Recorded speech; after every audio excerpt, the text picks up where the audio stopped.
Abid's job. We don't want to take it from him. That's No, the he's one only got thing. one job. Exactly, he only adds one thing in life. Yeah, it's the only thing his missus allows him to do.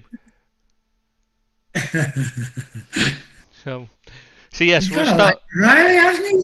Oh yeah, no, off to the gym, my ass. He means he's going out with, he's going to sit on a date with Jim. That's what he means. He just didn't want to say that in case Rob was listening.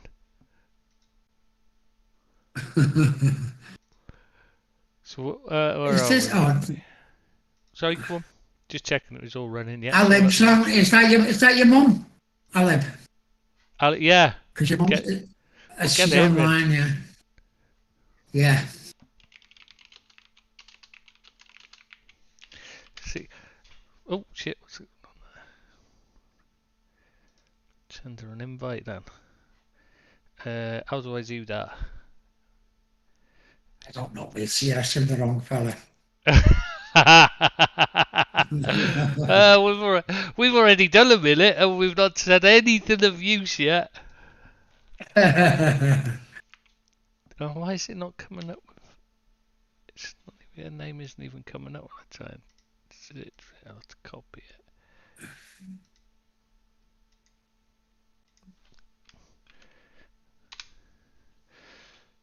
Right, I sent her the invite anyway, see what this is about. Okay.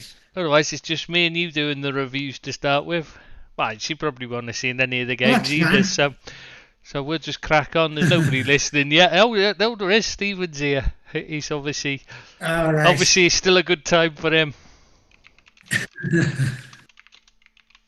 So we'll start with what one we start with? We'll start with the Leicester Arsenal because that was the first one. Right. None of you had That this. was a bit of a shock. I know, a bit of a shock, wasn't it? Really? Yeah, none of you had this. Did you watch all the you game got it first? wrong. Yeah, I did sort of half watched it. It was on, you know what I mean. But I was falling asleep watching it because it's like late here. So I'm just like, and it's not very. It wasn't the most exciting match, I didn't think. No, it was okay though because Arsenal played quite well actually. You know, yeah, he's got them doing all right at the moment, doesn't he? It's a bit of a surprise, isn't it? A big surprise, I'd say, more than a bit of a surprise. Because we were all doing him down, weren't we? The way he started off and the way he did players. But he's getting a tune out of them lately, so, good luck to the guy. Oh, they don't. I mean, every time I watched them, I think I know you said they played well in this match. A good win at Leicester. Not many people are going to beat Leicester like that. Leicester have been poor. That's what I mean. All season, Leicester have been really poor this season. Yeah, they have. Yeah, they've not been as good as last year, have they? At all. They're starting to look like a Rodgers team at last. Yeah. And he was linked with the Newcastle job. Yeah, but yeah, that was a good win. They played all right. Arsenal. They played well, and as you say, Leicester were a bit wishy-washy. Typical Brendan Rodgers side. They've got a lot of good players there, but they never produced it at the weekend. So how did Evans not get sent off? Now you know I rate Evans, but yeah, that was a red card all day long, wasn't it? Yeah, I think so, Trish. Yeah, I like that. Good player to Evans, but how he never got sent off was a bit of a surprise to me as well. He actually had a shocking game, I rate him, so it's not like me just having a dig because he's ex-Man U or anything. He was just awful. I don't know what happened to him. Yeah. It was. I mean, he's one of those players that normally you can rely on, but he had an absolute miss. Yeah. So did most of their team, to be honest. They just. They had nothing. They didn't offer very much at all, especially attacking-wise. It's strange, like with Vardy, how they rate. Yeah, maybe it is going. Yeah, maybe. Maybe he needs a rest. They look a bit wishy-washy at the moment, and And, they could be doing a lot better. They're still not doing bad, but they could be doing a lot better. They're a better side than what they're showing at the moment. Indeed, he didn't play, did he? No, he didn't, no. Nah, that's the big thing. He's a big player for them, and he is a big player. Yeah, I think that's probably a big part of it. Yeah, because my mum said she hasn't got her headphones, so she can't join. All right, okay, that's fine. So it's just me and you still. Right, well, okay, mate, that's okay. Sorry, what was we? Without Ndidi, they're very open defensively. I think he's a massive part of their defence, and they really struggled without him. Yeah, maybe that's why Adams never had such a good game, because he does protect the back four there, you don't. Go on, you don't get the players running at them in the same way with him there, because he tends to take, he tends to go with them, whereas they had, Arsenal had players able to run at them there because he wasn't there. Yeah. I think that might have been a big part of it. And they done well. They created quite a few chances, actually. I didn't think they played great at Arsenal, but they did create quite a few chances. And they're doing quite well at the moment. For what way they started, I think they're doing really well, Arsenal. And I say all power to Arteta. I'm not his biggest fan, but he's doing the business, so you can't really argue with him, can you? Yeah, well, it's only short term, so to see in the long term whether he's turned it around or whether he's just having a good run. I mean, we've seen with Ole, it doesn't mean he's any good. He has good runs like this. Yeah, absolutely. Yeah, I mean, it could be. It might be that he's figured it out and he's got the players together. Because a big part of the problem was the players weren't listening to him because they don't like him. You know what I mean? Maybe that's sorted out now. Maybe they've started to listen. Maybe, because they haven't got a future if they don't start playing. And they have to do something, and it has definitely improved. So hopefully, it may turn the corner. Hopefully, eh? Oh, is this an Arsenal fan I like speaking? Arsenal. I do like Arsenal as a club, to be honest with you. I'm a big fan of Arsenal. I like the way they play the game. Really? I did at times under Wenger. They were brilliant to watch, in the early days with Vieira and that. But the Invincibles, when they had the Invincibles, they were a fantastic side, weren't they? That's Thierry Henry, still the best player I've ever seen in my life, I think. And when they had, they had power and pace as well as just. But when he started changing over to small players all everywhere, they kind of lost their way a bit and they became less interesting to watch. And I don't think they've ever recovered from that, to be honest. No, he's a hard act to follow, Wenger. Yeah, that was a big thing. And Gil leaving, that was another big thing, They seem to go downhill after that. Be Everton next, except you can't really go much further downhill, can you? No, you certainly can't. But when your stadium starts, you're going to be hamstrung by it as well, aren't you? Yeah, we may be, but you've got to move with the times, haven't you? So I think it'll be a good move for us, but you never know. It's going to be a long-term thing, isn't it? Anyway, so we're not supposed to be talking about you lot. We're supposed to be talking about Leicester Arsenal. Where were we? So what do we think of Leicester? I mean, we know Arsenal. It's just a wait and see how Arteta gets on now. Whether he's turned the corner or whether it's just a good run while the players look at those ones that want to get out. Maybe they're just performing to get out. You can't tell, can you? I know the fans love that Ramsdale. They've really taken to him. And he made a cracking save, didn't he? A world-class save that he made. And, it was a good save, very good save. I'm not sure world-class is really... Oh, I'd say it was a world-class save. How he got to that, I just don't know. Oh, whereas I think you've been watching Pickford too long, because I'd be really disappointed if Alisson let that in. Would you? Yeah, damn right. He would save. If he didn't save that, I'd be shocked and saying, God, what's up with him? He's having an off day. Because that's the kind of thing he does. I'm not a big fan of but then Alisson's that good. Maybe it's a bit unfair to judge on what he can do.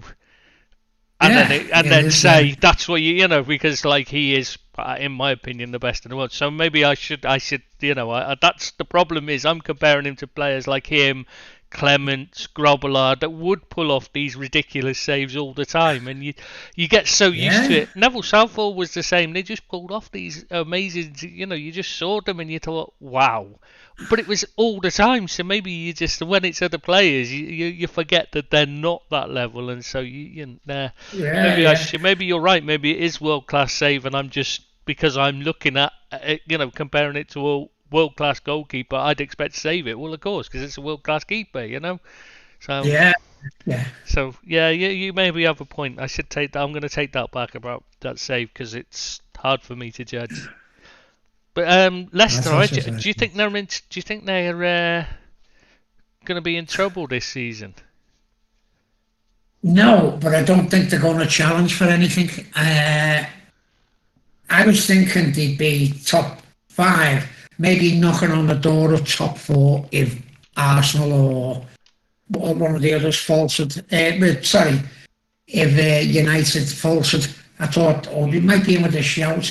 But now I really don't think that they're top 4 material. Certainly not at the moment. I didn't think they'd be top 4. I thought they'd finish 5th or 6th. They'd be battling for the Europa League and Conference League. But they're beginning to look like they might struggle to get in the top half now. Yeah. Can't see. Yeah, I'm a bit surprised.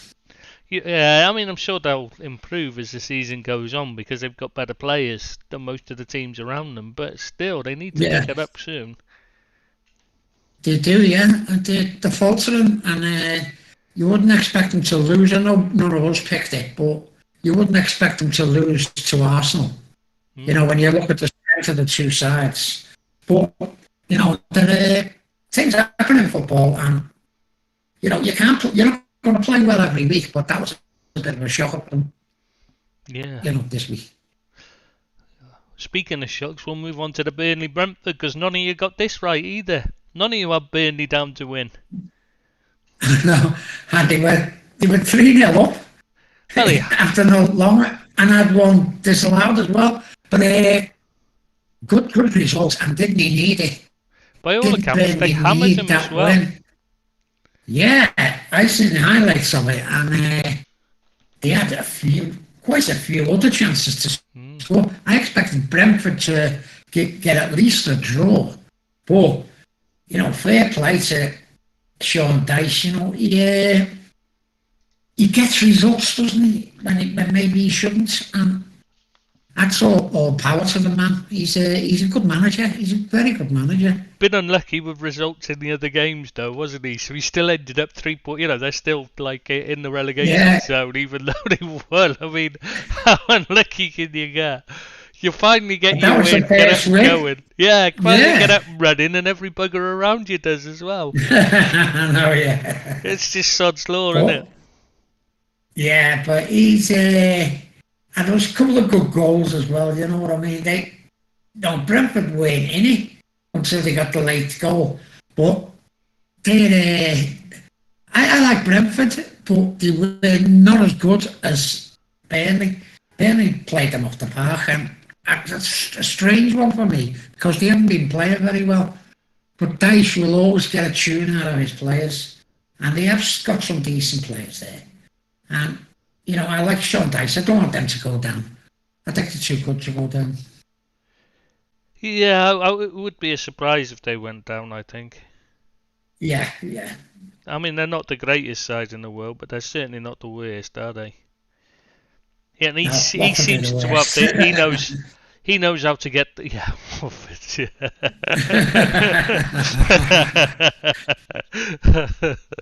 yeah, he seems to know how to get the tune out of them just at the right moment to pick up the right results when needed. So you'd have to fancy them, and Brentford look like they've done enough to give themselves a shot at least. They'll still take points off people, Brentford, because they're a decent side. They're a hard-working outfit. I know they weren't great at the weekend on Saturday, but they've got enough to stay up. They really have. They've got goal scorers. That's the key.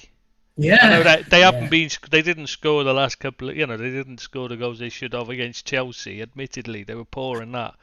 But they can score goals, though. When they created the chances, it was just bad luck. They were just hitting everything straight at the keeper in that game. I can see in another game that won't happen, and they'll score a hatful, and they will score goals. So I think they've got a good chance of staying up. Yeah, that's a very good chance. Be interesting to see what Burnley do in January. Yeah, they've got a bit of money now, haven't they? I think they might buy it. Or there's going to be a couple of decent loans, I think. They've got to sign players, really, haven't they, with their squad? Yeah, they need a few players. They do need a few players. Yeah, definitely. If there's one team you look at and you go, they need to buy, it's them. Yeah. Not even, Yeah, it is. Yeah, I did the team review the other day, and their team, God, the players are like 85 years old, all of them. Yeah. There's just there's a couple of youngsters, and Cornet who's 25, and they brought in a 25-year-old and a 26-year-old in the summer. So there's McNeil's about the only one that's young in virtually in their squad. They desperately need to bring in some younger players. And I think they will. I think they've got a bit of money now, and hopefully they'll sign a couple of players, and I still expect them to be around mid-table, finish mid-table. Yeah, and me. They tend to just climb up, don't they? As soon as it gets going. Yeah, they'll get results. We'll move on to the next game then, and you were the only one that had even close to right on this, because you had the right result, though not the right score, and that's Liverpool versus Brighton, because you had 1-1. Yeah, I fancy that to get a bit of a draw there. They're a good side, and they set up nicely, play nice football. It's not just that. One thing. Go on. No, I was just going to say Bissouma was back for them, and that makes a huge difference. He's their key player. Everything revolves around Bissouma for them. He's by far and away their best player. He's really good, and I don't think he'll be there come January. I think someone's going to go for him. Could be Liverpool, but I don't know who's going to go for him, per se, but he is a quality player. Everyone will be touting for him. The only thing that would worry me is if I was looking at him, I'd be saying, what about this court case, the driving bar? There's a few issues with him hanging around with the wrong people. I think that might help Brighton out, because he might end up stuck there because nobody wants to take a chance on him. That's the thing, Trish. It's going to be a couple of players who are like that. Yeah. If he gets convicted, for instance, he won't get a work permit, will he? No, so he could be in trouble. And will Liverpool take a chance on him? Liverpool could do with him. He'd be a great signing for Liverpool. But are they going to take the chance on him? I don't know. The other one that he'd be good for would be Chelsea to replace, as Kante's long-term replacement, because Kante's obviously picking up a few injuries now, starting to need time out. Bissouma, he's as close as you get to Kante without being Kante. Yeah. He's slightly different, more attacking, and bigger, so he's better in the air and stuff like that. But he's much better on the ball, but he's not quite as good off the ball. But he's he's possibly he's borderline world class as well, like Kante was at Leicester. You know what I mean? He's at that level for me. He is a very good player. Yeah, I think he made a huge difference in that match against Liverpool. Because they just... what surprised me about Brighton, and I was very happy to see, they went 2-0 down and they didn't panic. No. And that's a sign of a decent side. They never started whacking the ball, or they created some really good chances. And I think Liverpool should have won the game, to be honest with you. But once they went 2-0 up, I didn't think they'd get back. I was hoping they'd get back, obviously, but they still held their nerve, started playing good football, which Potter's teams do, and he's they didn't panic at all, and they come out with the points, and they deserved the points for me. And they probably deserved all 3, to be honest. But yeah, I think they grew up. They could probably go home feeling hard done by they didn't get a win there. Personally, much as I hate to say it, I mean what he did was brilliant. And Potter, I'm talking about. He didn't. Not only did he not panic, he didn't bottle it. You know, like so many when they're losing to Liverpool, they just go, "Oh, everybody back in defence." You watched Atletico last night. They just dropped off. Yeah. He did the exact opposite. He pushed extra men forward. Instead of just having 1 up, he had 3 up. So suddenly there was 2 defenders were covering 3 men. And Henderson didn't seem to know how to react to it. The defenders didn't know how to react to it. And he ended up just pulling back the fullbacks, which is obviously Liverpool's main attack. What they should have done is midfielders should have dropped in. Really, in my opinion. Yeah. You don't let the fullbacks are too crucial to the way Liverpool play, but they didn't. So, and I think that cost them badly because they couldn't figure out how to respond to what Potter did. No. And I think it was a good game, wasn't it? I thought it was a good game. Some really nice football play. I thought Liverpool should have went on and won it. When you were 2-0 up, I didn't expect Brighton to get right back in the game. I thought they might get a goal, but I didn't think they'd get right back in the game and be as good as Liverpool second half. They were as good as them, you know. Must be said, Van Dijk had a stinker. And when he has a stinker, it's like, you know, Liverpool do seem to be all over the place. And he was terrible. Bit like the Aston Villa game last season, the 7-2-1. Yeah. He had that similar kind of performance. It's some games he just seems like he doesn't care. You know what I mean? He's just strolling around. He seems to switch off. Yeah, I mean, there was one point, their first chance, you know, they broke through. Everyone was blaming somebody. I can't remember who else was getting the blame, but if you watch it, he's gone right out onto the right wing where Trent normally is. He's gone right out there chasing somebody, and then he's not bothered to. He's not even tried to get back. He's still walking. If you watch, he's not even back. You know, when the play, you know, they've managed to break through an attack and have a shot and that, and the keeper saved it, and he's still out on the. He's still not back in his position by the time, you know, the keeper looking to throw it out. I mean, you're thinking, what's he doing? He's just strolling. And at that moment, that was when I thought, oh, we could be in trouble here. And that was right at the start. I just thought, if he's having a game like that, if somebody doesn't give him a kick up the arse, we've got a problem here, and nobody did. And that, you know, they took advantage of it, and fair play to him. Yeah, there was but as I say, it was a really good game to watch, I thought. Some lovely football play, especially first half by Liverpool. They were excellent. But, you know, as I say, credit to Brighton. They battled away. They played some good football and well deserved the points, I'd say. And they got you a point. And they got me a point. Yeah. So win for you, really, isn't it, Bill? Absolutely, yeah. So we'll go on to Man City Palace. Did you see this one? Yeah. I seen the highlights of it. I didn't watch the whole game, but I've seen the highlights of it. And what a strange one that. Nobody had that one, wasn't it? Nobody had that one. You all got that wrong. Oh my God, I can't believe. But they had another couple of good chances that they could have won by 3 or 4. You know, they did have a couple of some good chances. And I didn't fancy Vieira for the job, I'll be honest with you. I thought they'd really struggle. But they've had quite a few good results, you know. Yeah. They should have been Arsenal the other week. They go to City and get a 2-0 win.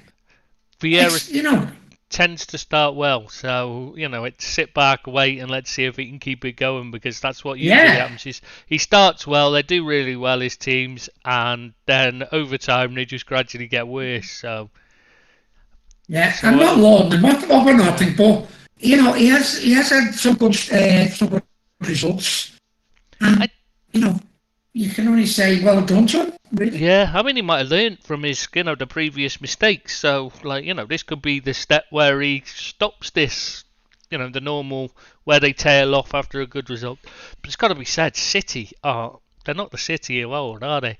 Even though sometimes they pull out great results, the usual big wins, they're not as convincing as normal. They don't look the same team this season. I don't think that Grealish fits whatsoever, I'm not picking on Grealish here. I think he's a talented guy. Bit of a diver and all that, a bit of a man's bar. But he doesn't fit into the ethos of Manchester City. He hides. He doesn't get involved enough. And, when you're trying to replace Silva or whatever, he's just not anywhere near that level. And for 100 million, I think they made a bad buy there. Yeah, I mean, you're trying to replace, because that was who you're trying to replace, is David Silva, like you mentioned. Not Bernardo, obviously, because he's not in the same class. David Silva's a special talent, and you spend 100 million to replace him, which is basically what they've done. And they bought someone who's not even half the player. And I know David Silva's a special player, but if you're spending 100 million on a player to replace someone, they need to be a special player as well. They really do, yeah. But they need to fit, and he doesn't fit that side. He doesn't move it as quick. He gets caught on the ball, and he's very safe at the moment. I don't know whether it's just in trying to bet into the side, but he's very safe. He doesn't go around people or try the elaborate stuff. It's all sideways passing with him. And he just doesn't look right. And why they never bought a striker instead of Grealish will come back and haunt them this season, because they're not good enough at the moment to be at the top of the league. That you said about him playing safe, by the way, that's something that's Pep actually took him aside after signing him and said he wasn't happy with his statistics at Villa. That was one of the things, or before he signed him, I can't remember which now. And said about him, because what he does is, at Villa, he tended to try passes that were risky. And so often he'd lose possession. And Pep basically told him that at City, we need to keep possession more. And so all of a sudden... That's a mistake for me. So that's probably why he's playing safe. That's not his game, is it? Yeah, he doesn't... Not his game. I think he's just being too careful to maintain possession to do what Pep's told him. So that might come good in time. That might be something that they'll sort out between them over the months that he's playing for them. He'll get the hang of it. He'll figure it out. He'll get braver.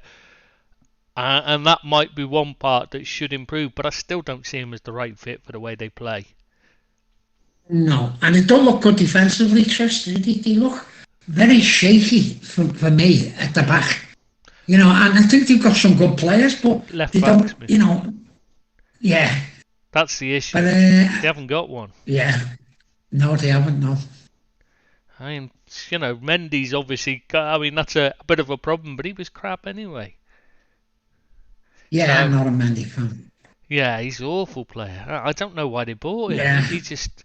But obviously with this off-field issues, you're not expecting him. Oh, fuck! I keep forgetting to switch the sound off on my phone. You're not expecting him to come back this season, so they've got a problem there.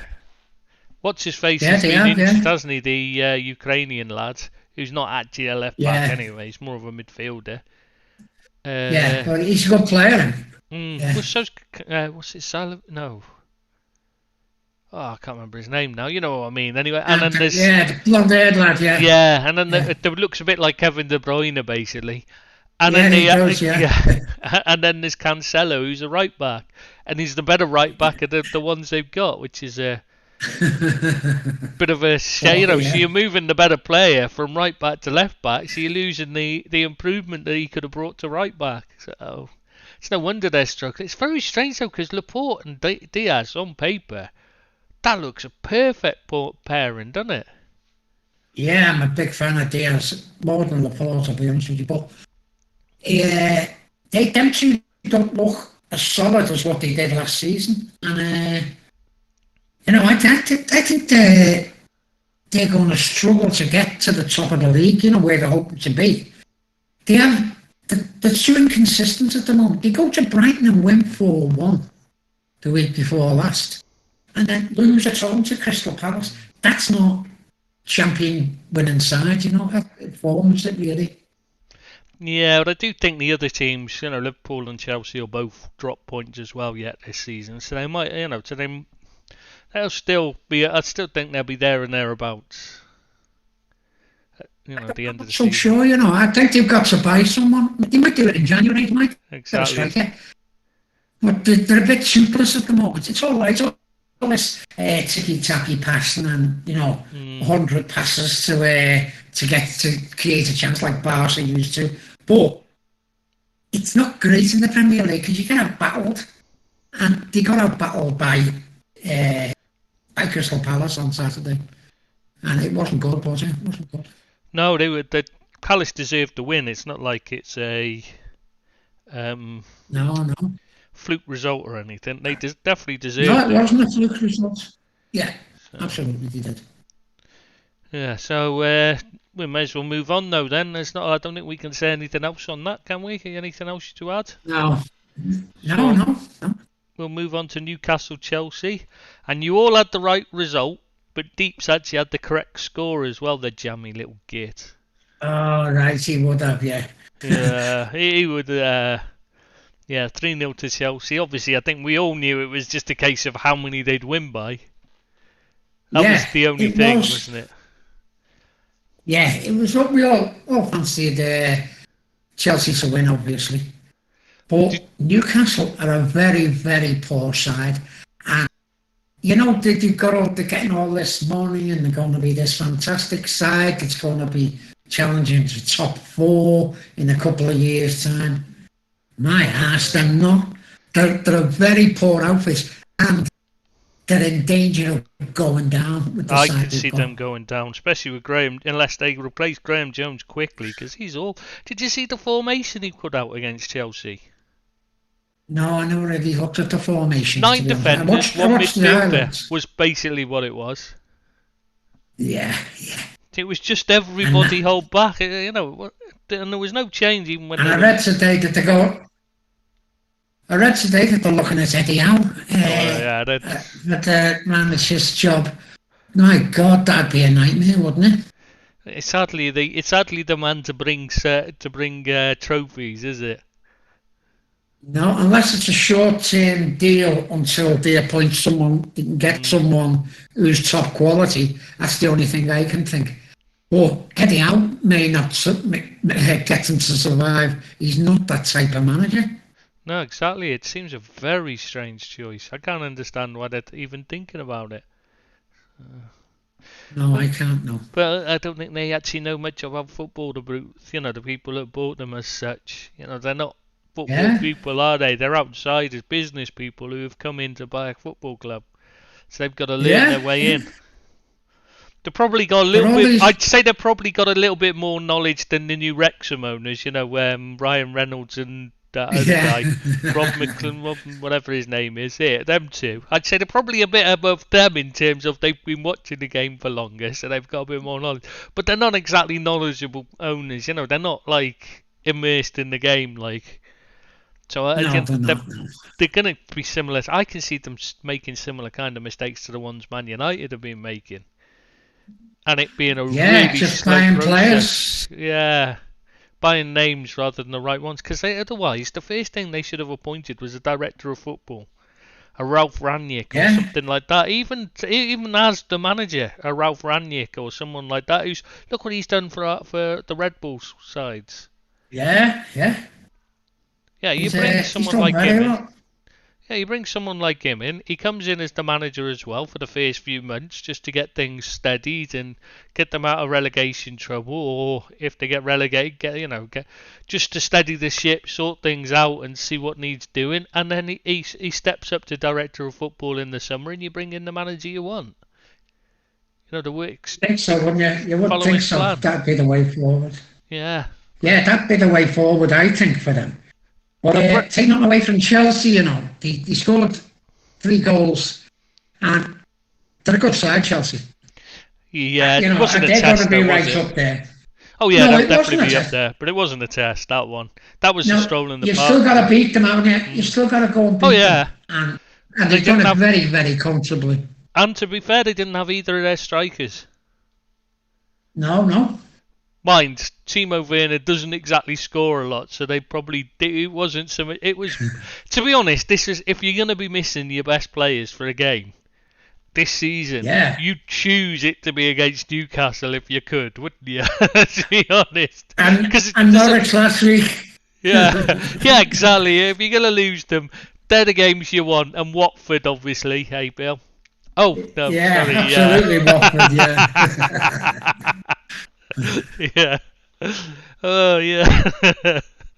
But yeah, you just can't. There's no hope for Newcastle, and Chelsea are definitely a title contender. Whether their luck will hold like they had against Brentford, or whether it'll, because this is the thing: the injuries, like last season for Liverpool, they didn't affect them immediately when we lost all the defenders.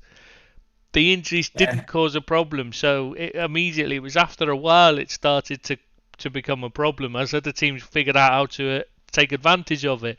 And so it'll be a couple of weeks before people get at Chelsea, figure out how to get at Chelsea, if those players are still out. And I can't see it because I think they'll be back after the international break. Yeah, I think so. Yeah. I see what you mean. I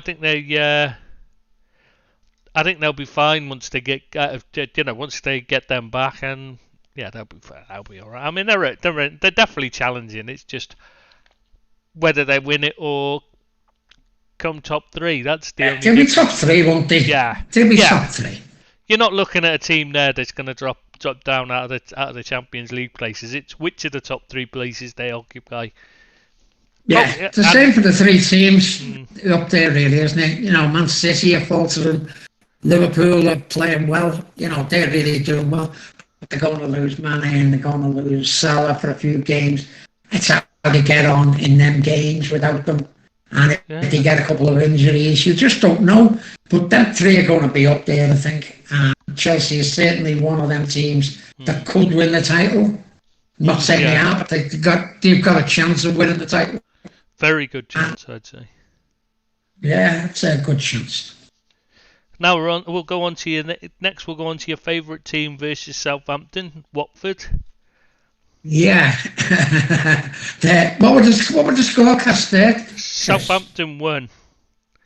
And you were the only one that had the correct result. Everybody else had it as the other. Well, no, Deeps had it as a draw. Actually, he changed it. All right. So you were the only one that got a point for that one. I'll be backing every team against Watford because I think they're bloody awful. I really do. But even though they beat Everton, yeah, Everton. Yeah, don't back Everton against them. Yeah, I wouldn't. They're going to be in trouble. Then Watford. I don't think they've got much at all going for them. Normally, they caught Everton on a really good day. I wonder if they've changed their fitness coaches, because normally by mid-season, like December, January time, they start having half their players out with muscle injuries and fatigue and stuff like that. They don't seem to have. They seem to have fitness problems with their coaching staff. I don't know if they've changed it now or whether they've still got the same ones, but that's been going on for years. You'd think somebody would look at that. Yeah, you would. They're a strange side, though, aren't they? And I watched the game, and Southampton were by far the better team. They could have won by quite a few, and I don't think Southampton are great, but they played well against Watford. But most teams are going to play well against Watford because I think they're a very close side. Yeah, that's true. It's of all the teams you're gonna face, they're one of those ones that you can look good against. Yeah, they are. Yeah. Southampton are a very odd side. They are. Yeah, they could.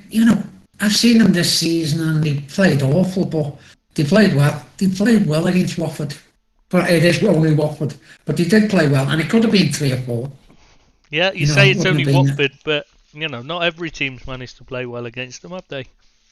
Absolutely not, no. Just saying. Just like to point that out because I enjoy pointing that one out.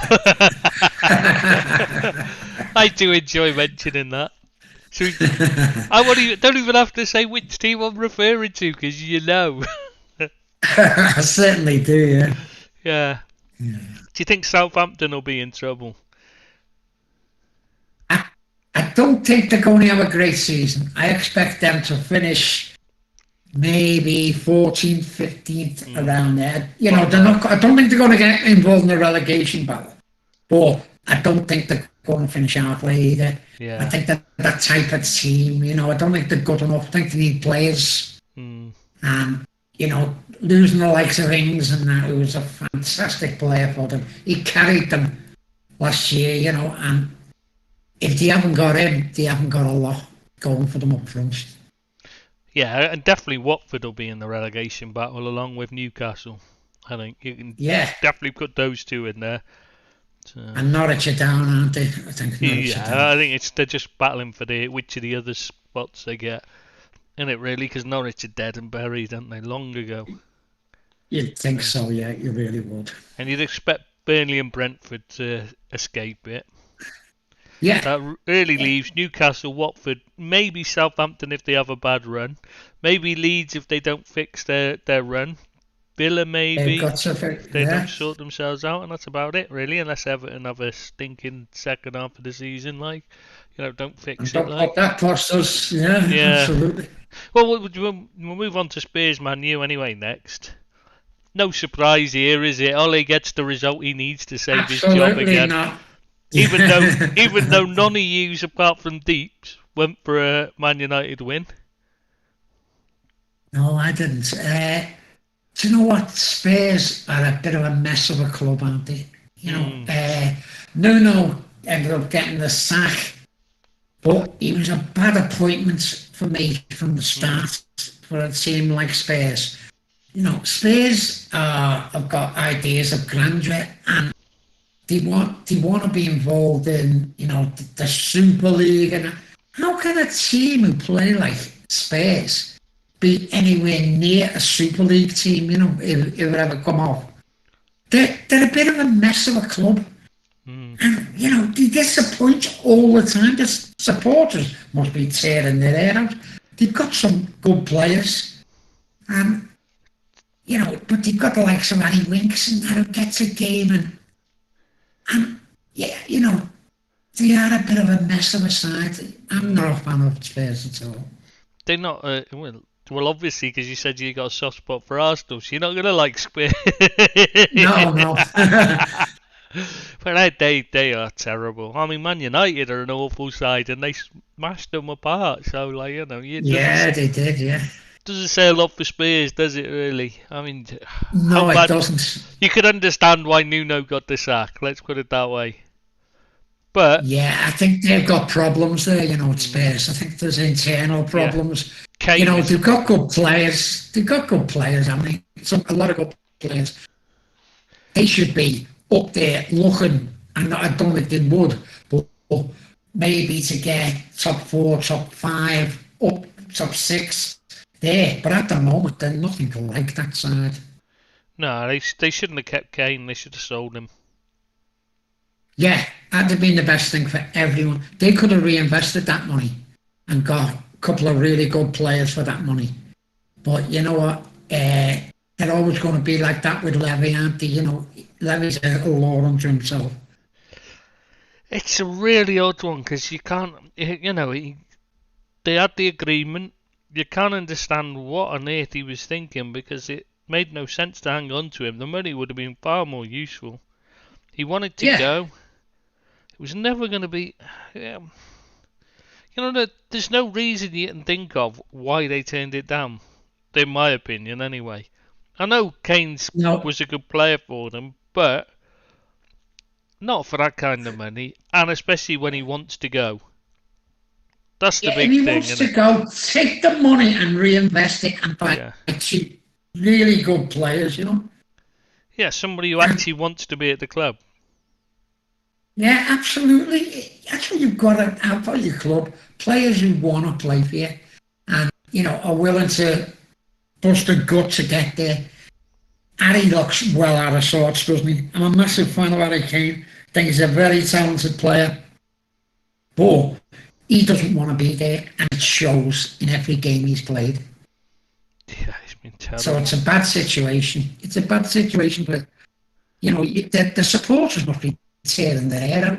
He actually got booed when he come off against Man United, which wasn't nice to see. It wasn't nice to see, but you can understand the supporters if he's not giving 100%, which he's not doing at the moment, and then it's affecting the likes of Son, who's a fantastic player, but he's not getting the service because Harry's not giving him the service, and he's not playing alongside him as a two like they do normally, like they did last year.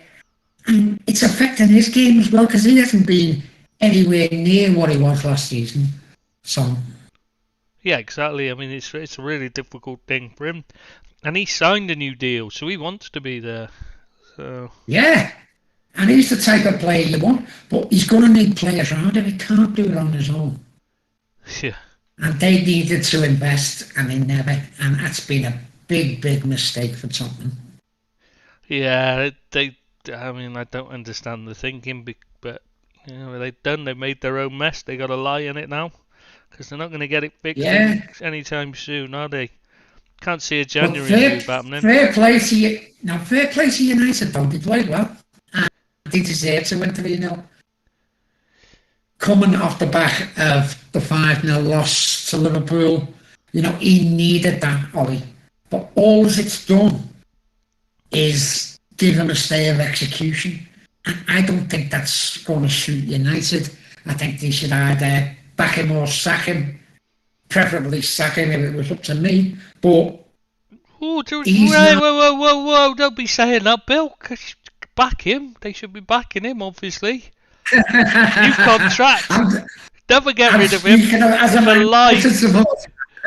Oh, I don't want to be. You don't want to be saying things like that, Bill. Someone might be listening and think, "Oh, that's a good idea. Why didn't we think of that?" But he's just doing enough, isn't he? He's just doing enough. Even in the Champions League, they got a 2-2 draw later on.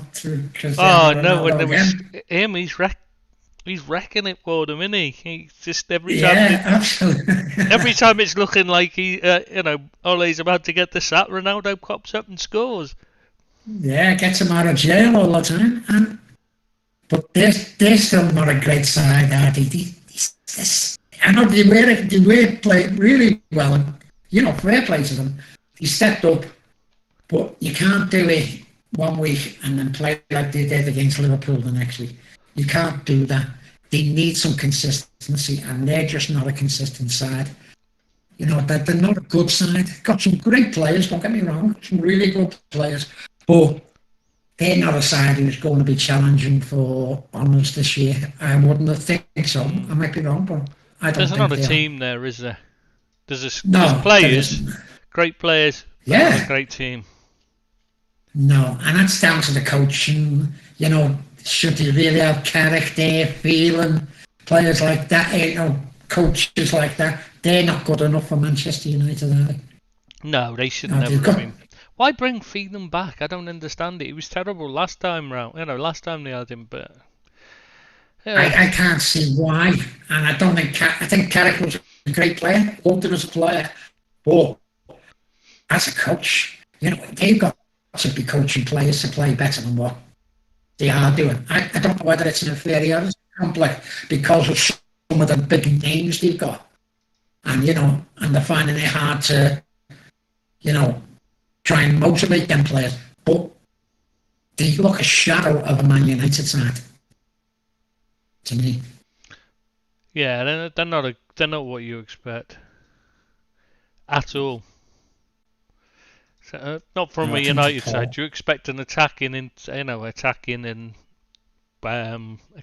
team to watch, and they're just not. They're just dire to watch. And I know I've seen some of the fans saying they were good to watch last night, but I don't know. I don't know what they were watching. Oh, they weren't. They weren't great last night either. No, they were lucky to, injury time equaliser. Don't know. I think I'll answer a good side, but that's not the United that the fans are hoping for. They want a bit of consistency. They want the United style of playing, blood and guts and skill, and they're not getting that. They're a bit chewish wishy-washy for me. There's not enough attacking. They're far too defensive minded. It's safety first with Ollie. Yeah. And it is, yeah, and the McFred in the middle every time. They just don't look like proper midfield players, do they? They don't run the game. That it's all very, as I say, wishy-washy. That they'll go forward and they'll come back, but they don't actually do enough with the ball to create chances. I actually really like McTominay. Yeah, I'm not a big fan of him. But he's not a defensive midfielder at all by any shape or form whatsoever. He's definitely a box-to-box midfielder. In fact, his biggest quality is his ability to make late runs into the box and get on the end of things and score. That's what he's best at. So why do you play him holding where he gets nowhere near the box to score? That just makes no sense. That's what his skill is. That's what he's best at. He used to play as a striker, and you can see it when you watch him. I didn't know that. Yeah, he's a very good finisher. You want him in the box. You know what I mean? He's the one you want getting in late. Like the Frank Lampard role used to play at Chelsea. Where he used to just pop up. I can see that. But is he compensating for Fred being so poor, but he can't do the box thing? I think it's more the case. Has he got no one there? I think it's more that Ole's worried about how bad the defence is, because Maguire's fucking awful, isn't he? Yeah. Let's be honest. Yeah, it's awful. Yeah, he needs protection, and Lindelof. I know they're all going to say, all the Man United fans, he's really good, he's world class, he's the greatest defender ever, he's better than Van Dijk. Is he bollocks? He's a very average defender. Very average defender. He's just quick and tall, but he's not very good, and he's injury prone, as they're seeing now. Yeah, he's not. I'm sorry, he's not a special defender at all. He's not a top class player, and they haven't got a decent defence there. They've just got they've got three defenders, and Bailly, who's not bad, but again, he's prone to mistakes and injuries. So they haven't got an actual defence to speak of. So I think that's the point. Is you stick the midfield in front of them to hold, because you don't feel safe enough if they don't have protection. I'm still unsure about Wan-Bissaka as well. I liked him when he was at Palace. I thought he was a really good player, but he's not what I thought he was going to turn out to be. I thought he'd be better than what he is. As I see it, Wan-Bissaka is a victim of the bad coaching there. He was a young player learning in a new role at Palace, and at Palace he was coached through the game. He was told what positions to take up, how to play it.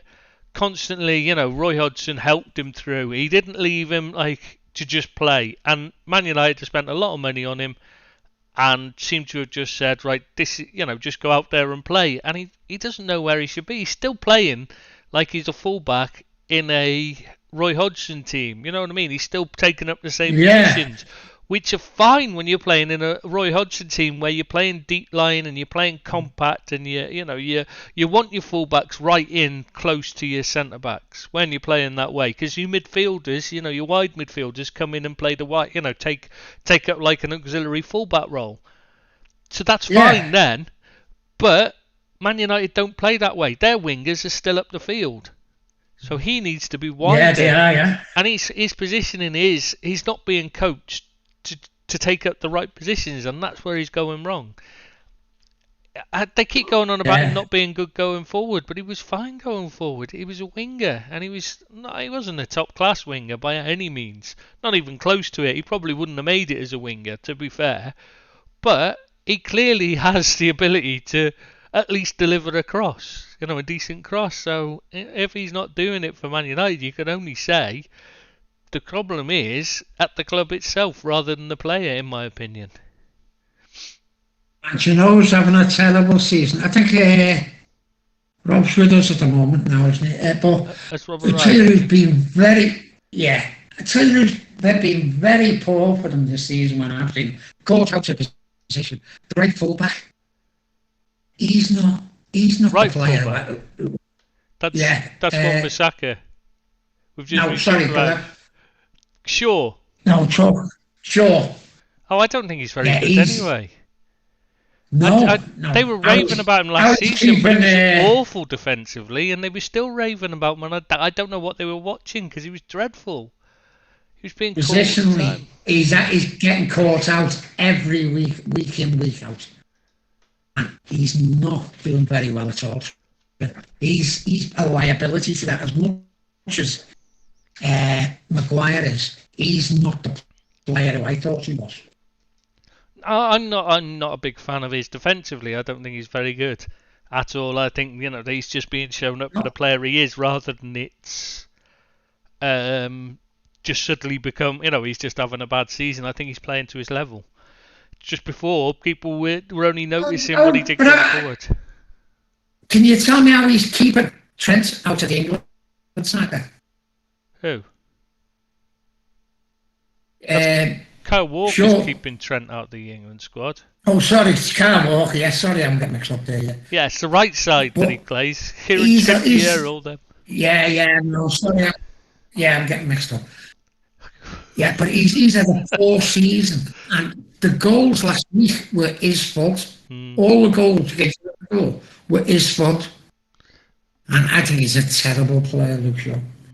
I think he's as bad as what Maguire is.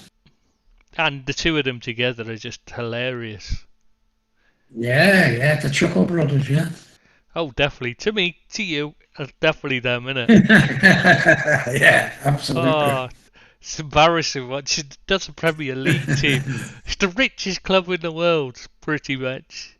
Because, they have got no money problems. You could say Real Madrid get a higher income and all that, and Chelsea could sell players to make a higher income, but in actual terms of who makes the most money, if they didn't give it all to the leeches, obviously, if they didn't give it all to the leeches, the Glazers, if they actually just took in terms of who makes the most money, Man United are the richest club in the world, and yet they've got donkeys like Maguire and Shaw in their defence. It beggars belief. It really does, yeah. Speaking of donkeys, are you in yet, Rob, or what? Good morning. There he is. Rob. You obviously heard Abby was coming back soon. So. Good, mate. How's yourself? Good, thanks, Billy. How are you? Not bad, mate. Not bad at all. Tris, how are we? Oh, good. Nice of you to join us. We're only an hour in. Don't worry. Thank you. Sorry, mate. Sleep well? Did you sleep well? Yeah, I got some kip, so I'm feeling better. No burglars while you were asleep this time, eh? No burglars tonight, hopefully. Did he tell you about that, Bill? No. Oh, you need to tell him the story before we go any further. Yeah, last week while I was, because like I've told you before, I record while I'm in the car because it's such an early morning while I'm on, and I don't want to wake everyone up at home. I live on a corner block, so I jump in my car to record with you and talk about all the football. And last week, while remember the storms? I was telling you the storms were on. Yeah. Last week while I was recording, someone broke into our house. They were in our garage. Yeah, so my dad's like, it's like watching Home Alone, but instead of a 10-year-old kid, it's like a 60-year-old bloke. He's like been preparing all week, so yeah.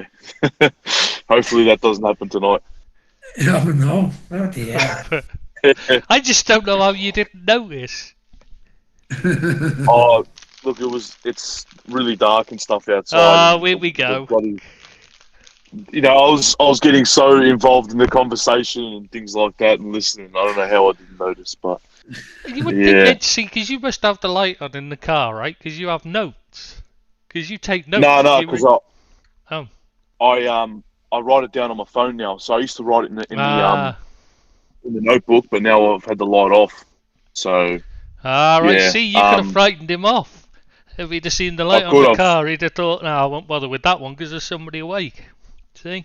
Yeah, and my car's I've got all my windows tinted, so you probably can't even see inside. So yeah, no good. We've followed the same suit as Deeps with some cameras and stuff. So hopefully it doesn't happen again. Oh, the rich live, eh, Bill?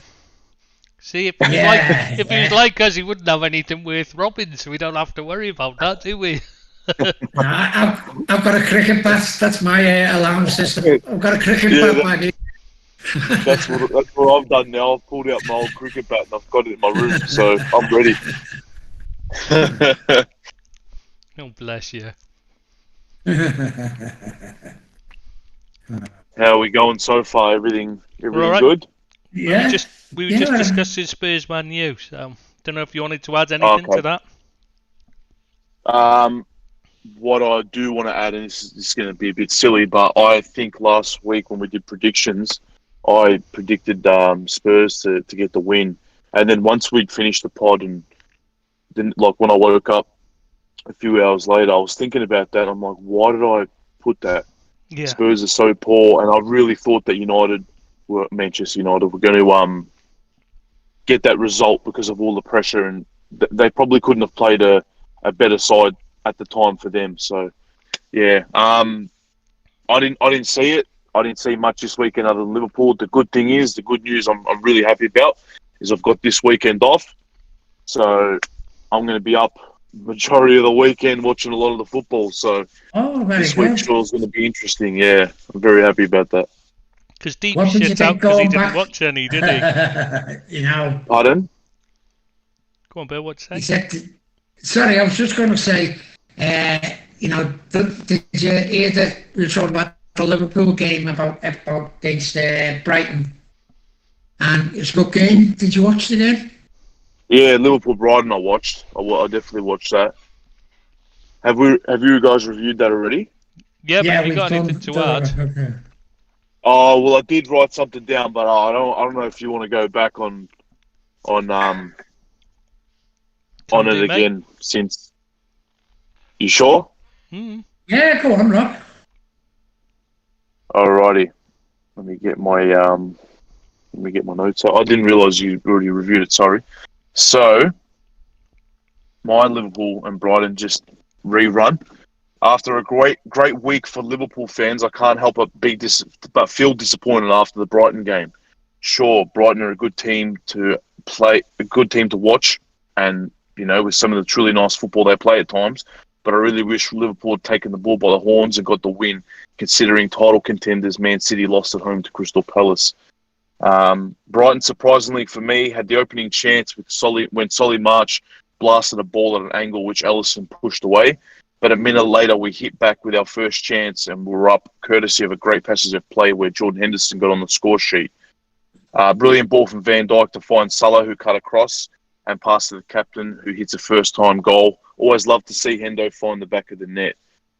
In the 15th minute, Brighton's brilliant midfielder Bissouma made a surging run forward and struck a nice outside the box shot, which Alisson just got a fingertip to. Sorry, can I just tell you? Are you actually scripting this now? Yeah. You're not just writing notes anymore. You're scripting it, aren't you? Is that taking a step forward or a step backwards? He's professional. This is professional. What's going on here? We were supposed to be dragging you down to our level, and instead you're stepping up a level and making it worse. How bad do you want to make us look? Carry on. No, you carry on, Rob. Sorry, mate. Just a brilliant save. Sorry. Brilliant save by Alisson. But that surging run by Bissouma, it was brilliant to watch. He's one of those players I'd love to have in our midfield. He's very classy. By the 24th minute, we were up 2-0 and looking good. Alex Oxlade-Chamberlain's pinpoint cross found Mane, who buried a header from point-blank range. I was excited as I thought, here we go, here we go again, 2-0 lead early. Great start. For me, Brighton's team at this current time, this is just my personal opinion, let down by two things. One is not having a prolific goal scorer and a genuine quality up front. Like for me, the striker that they rely on, even though he didn't play in our game. I feel like that's one area of the field that if they brought in someone, I'm just going to use a name again like Danny Ings, a player like that, I think they'd be much better off. And also, number 2 is their keeper, Robert Sanchez. I'm not just saying that about Sanchez because he took my compatriot's spot, but I genuinely believe he's a poor quality keeper who cost Brighton time and time again in goals. And he almost did it again if it wasn't for the ball slapping into Mane's hand for when he made a blunder trying to kick out from the back. Brighton definitely dodged a bullet there. And if that had gone in, you could almost say that was game over early. For me, it wasn't long after our second goal when we started to look like we fell apart a bit. Van Dijk and Kanate understandably haven't built up the strongest partnership yet as they haven't played together. But they both look poor to me. When they've played alongside each other. And in this game, they're being exploited. Van Dijk being the senior of the two, I think it should be more down to him to try and organise and lead the back at the back line. But I feel like times this season he's been nowhere near at levels he was before. I know it's a bit harsh to say considering he's coming back from a long-term injury, but it's mistakes like this, in games that like this against Brighton that can really hurt us at the end of the season, especially when there's 2 genuine title challengers who'll be both fighting tooth and nail for the top spot. They were having far too much of the ball for my liking and deservedly brought one back with, I don't know how to pronounce it, if it's Mwepu. They deservedly brought one back with Mwepu's wonderful strike, which beat Alisson from distance. Although I called it as I saw it, I honestly think the sun in his eyes has put him off being able to see the ball properly. He was inside his 6-yard box and not too far off his line. So in my opinion, I think it was one down to being able to not see it. Take it from me, that's happened far too many times in my playing days as well. Going into the half at 2-1 up, I was still very confident that we'd regather ourselves and get the game back on our terms with some better play in the midfield, but I was sadly wrong. Other than Salah's early second half goal being ruled offside, Brighton dominated the second half of football, and in my opinion, we're almost lucky not to lose the points completely. Their midfield was working extremely hard, and they got the equaliser deservedly through Trossard, and Brighton looked like taking all 3 points from there. I thought we did lose it at one stage when Trossard got through again and pushed it into the open net. Luckily, the flag went up and it stayed 2-2. And just lastly, very impressed by Brighton. I thought they came to play and took the risks needed after such a bad start. For Liverpool, like I said, I'm disappointed to drop a 2-goal lead at home to anyone, let alone Brighton. I thought Klopp left it way too late to bring on players like Minamino and even Tsimikas, who definitely and Robertson definitely looks like he needs a spell on the sidelines, which I was kind of happy to see him get this morning. All in all, a disappointing performance, but not the end of the world. Looking forward to the West Ham game before the international break to hopefully pick up a win and get in some better spirits. Right, well done, Rob. Okay. Thank you. I know I probably said it a bit too quick. All scripted nicely, mate. I'm impressed. Just makes the rest of us look fucking useless now, that's all. But we don't want to go there, we don't want to mention that. Well, Brighton are a decent side, Rob, aren't they? They are a decent side. Yeah, they are. They've got a cracking manager in Potter, and I think someone's going to come in. I really do. He can do a lot of going to Newcastle. Newcastle to look at him, because he's a quality manager, I think. Yeah, definitely. For me, it'd be the ideal. I think it'd be the ideal, wouldn't he? Yeah, I think so. He knows the Premier League. He plays good stuff. And, if I was Newcastle's owners, I wouldn't be looking far past him, to be honest with you. What do you think, Rob? Yeah. Yeah, he's been impressive for me ever since he got to the Prem. I think he came from Swansea, didn't he? Before that, and then before that, he was in Norway or Sweden. Yeah, Sweden, Östersunds. Right. Yeah, he took them up from non-league virtually. I think they were it's not non-league there. But it's like what's I trying to say? Amateur football. And he took them all the way up to the top flight and won the title there, didn't he? If I remember correctly. I should know because I did a manager profile on him, and I do a lot of research, and he's a fascinating bloke because he's got a couple of degrees in emotional intelligence or something along those kind of, so he's learned how to deal with egos, so he should be able to step up to a bigger side. The only thing, it's like we've said so many times before, a lot of these big clubs rely on the name. So because it's Graham Potter and not bloody Antonio Conte, for example. Or Unai Emery, how he was linked, which I don't know how he was linked to Newcastle, things like that. I think the moment, I mean, what the? He was terrible. It's a blessing in disguise for Newcastle, but I feel like once he does get a top 6 job, for example, and he can be or top 8 even, and he can be at one of those clubs and start to do the things that he's doing at Brighton. That's when he'll have that bigger name. But for people who watch the way Brighton play and things like that, he's been doing really well for him. And there's only those 2 areas of the field I feel like they're lacking in to take that team to the next level. Like I said, which is for me a really good striker and a really good goalkeeper. Well, who's to say that he won't take Brighton into the top 7 or 8 because they're a decent side and they've got money. They've got aspirations of being a lot better than what they have been in the past. And so what's to say that they aren't a better bet for him than Newcastle? You know what I'm saying? Yeah. Because, it's a push shout, at Newcastle. And he seems happy at Brighton. They're backing him. And,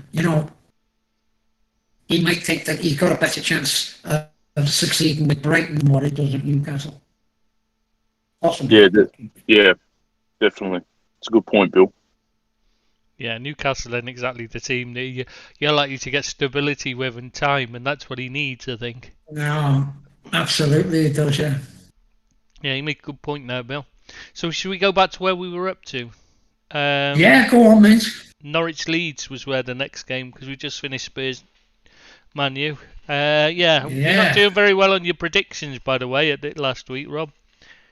Just to point out, you actually, this one was the only one you got the right result on. So the only point you've caught up, because you and Deep's got this one. Deep's actually got the right score on this one.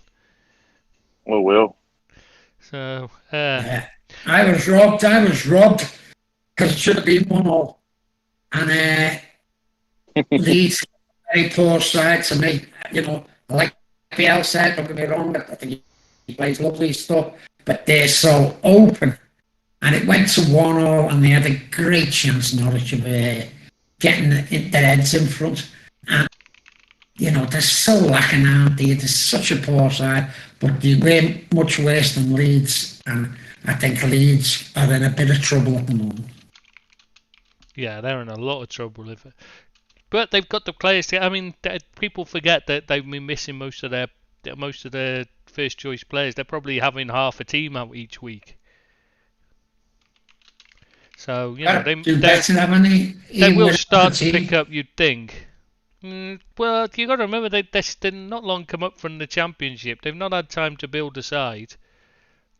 So they look a lot better last year, didn't they? I know there's always second season syndrome or whatever they call it. But they were a far better unit last year than what they are now. Yeah, but because they don't look like they want to win games. Yeah, but like I said, they've been missing half the team. Basically, every game they're putting out, and particularly the one that's been a real miss for them is Calvin Phillips has missed most of the season. Yeah, but he played on Saturday. Exactly, and they won. Yeah, but he wasn't great, Chris, and I'm a fan of it, but he wasn't great. And Norwich had a good chance of getting, a decent result there, whether it be a draw or a win. They had a good chances against Leeds. And if they had better forwards, like Pucky, they would have got a result. But you got to remember, it's not always about the key players playing well. It's to keep, doing what you think is playing well. Sometimes it's just a case of having them there to play a role, if you see what I mean, because nobody else in the team does his role. I don't think he was as bad as you say, to be honest. I thought he played quite well, considering. But it's just not. He wasn't He wasn't doing the attacking throw. Wasn't providing the passes. He wasn't, but he was breaking up play. He was. I think he was a key part to their performance myself.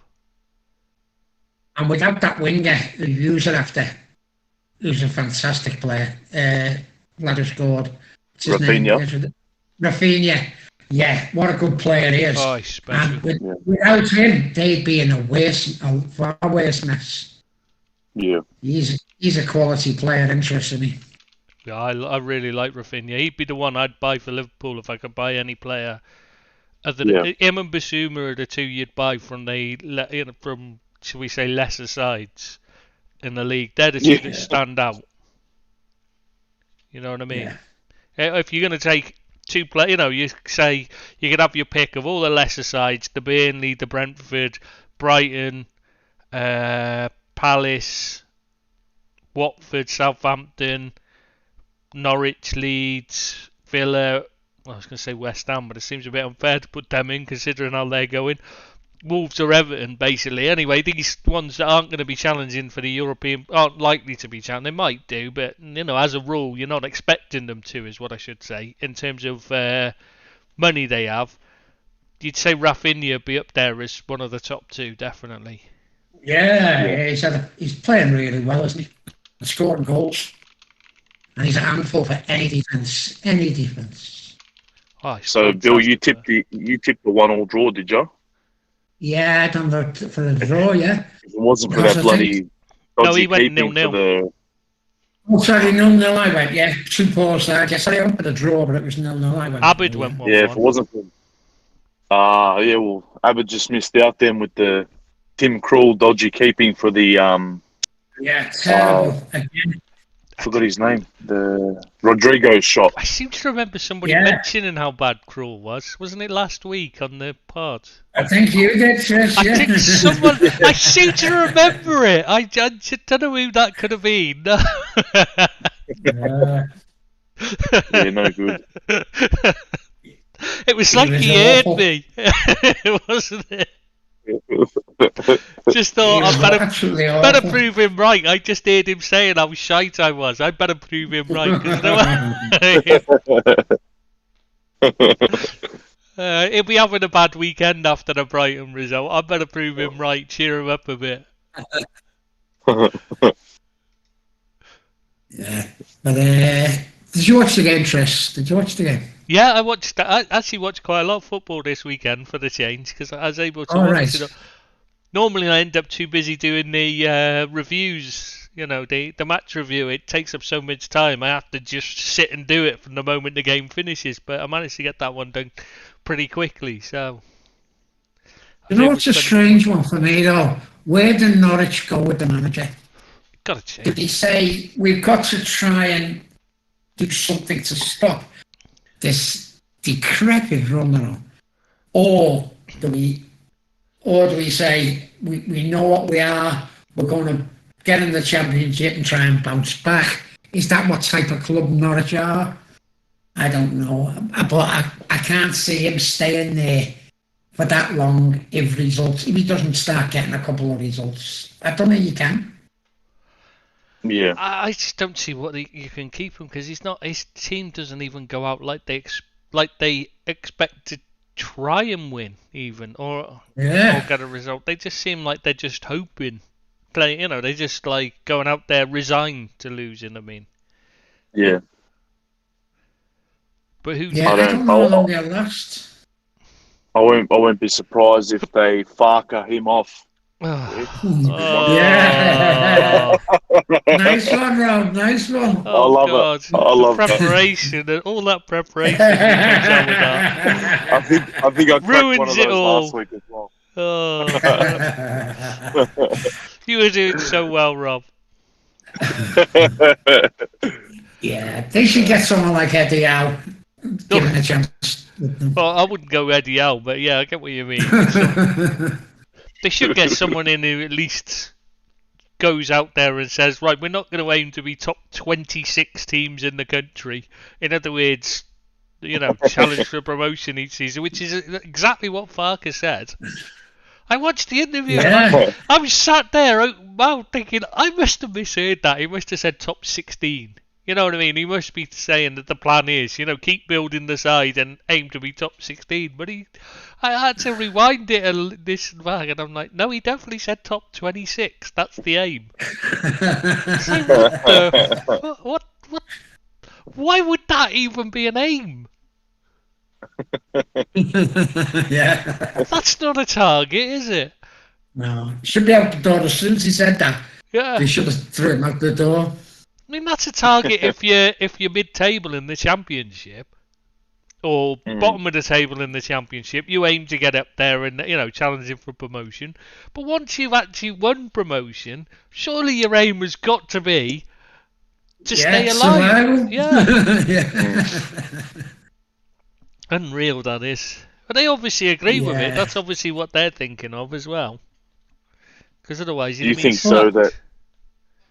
Do you think though you've got that to feel with the supporters, though, haven't you? Yeah. They turn up every week and they get decent crowds, but we're not. And they turn up every week and they must be saying, when are we going to get beat by this week, Because they can't be thinking it's going to win. No, it can't be. They've got to at least go out and be a bit defensive and have a set-up. He hasn't got a set-up for me. Well, even if they did what Blackpool did when Ian Holloway was in charge, they went out and they had a go. Properly took the game to everyone. It didn't matter what, and then they got a few shock results, like against Liverpool, that the fans will be talking about for the rest of their lives. They'll remember the year in the Premier League because they went and had a go, even though they dropped down. It's no different from what Norwich are going to do at the end of the day. So why not just go? You may as well go out. You may as well go out and say shit or bust. Let's go for it. Yeah, I think they're going down. Do you think if they did get rid of Farke, that they'd have, and they brought in whoever, I'm not sure a name to link to them, but do you think if they did bring in someone else that have any chance of survival, do you think they're just doomed anyway? No, they're dead anyway, I think. They haven't got the players. Just haven't got the players. Very poor side. Yeah, they're not going to... And they're a waste to replace, aren't they, in the Premier League? They really are. And that's not a nice thing to say. But they're not going to take points off any side that I can see. They might get a draw against Newcastle. They might get something like that. But you can't base your season on expecting to lose every game. It's not fair on the supporters. It's not fair on the club owners. Although they've got something to do with it as well. They're culpable as well. But you can't go out and say, we're going to lose. We're not going to win a game all season. But that's the way they are at the moment. And they're a disgrace to the Premier League. Do you not think the owners are part of the problem? Because they're clearly happy to take a profit every season rather than have a go. Yeah, I think they're culpable. I don't really do. Because, why haven't they done something about it? You see Tottenham this week. They played 10 games or whatever. They obviously weren't going anywhere with the manager they had, which we all said from the start, by the way, with him.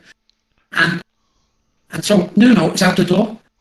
Norwich have got to do something similar. We're going nowhere with Barker. He's out the door, and you've got to do that in football. You can't just go out expecting to lose and be happy with it, can you? And they seem happy with it. There's no reason for them to be happy when you consider,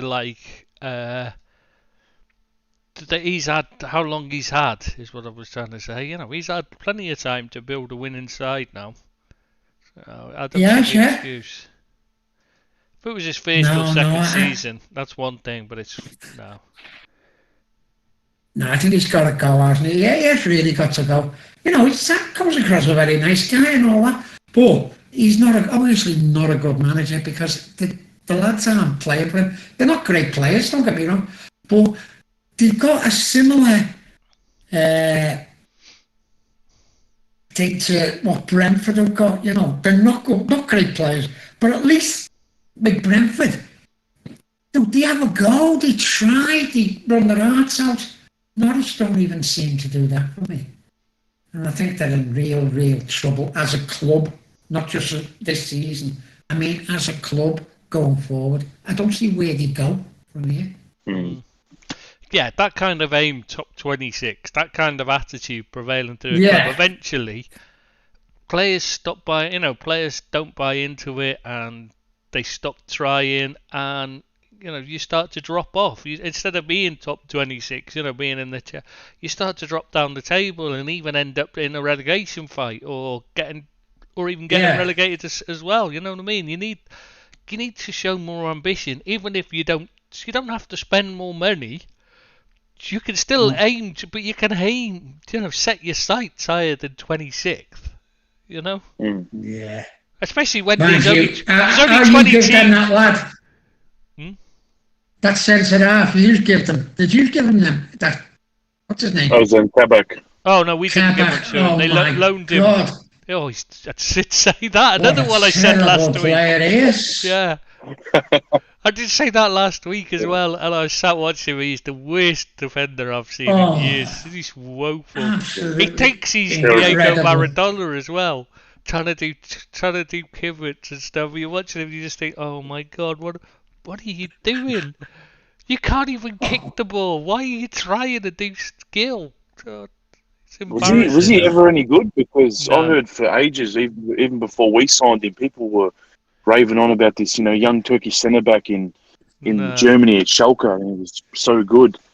But he wasn't, because they were awful. Schalke were terrible and shipped goals for fun, and yet people were raving about him. And I didn't understand it at the time, but the more I've seen of him, the less I've understood it. He's a terrible player.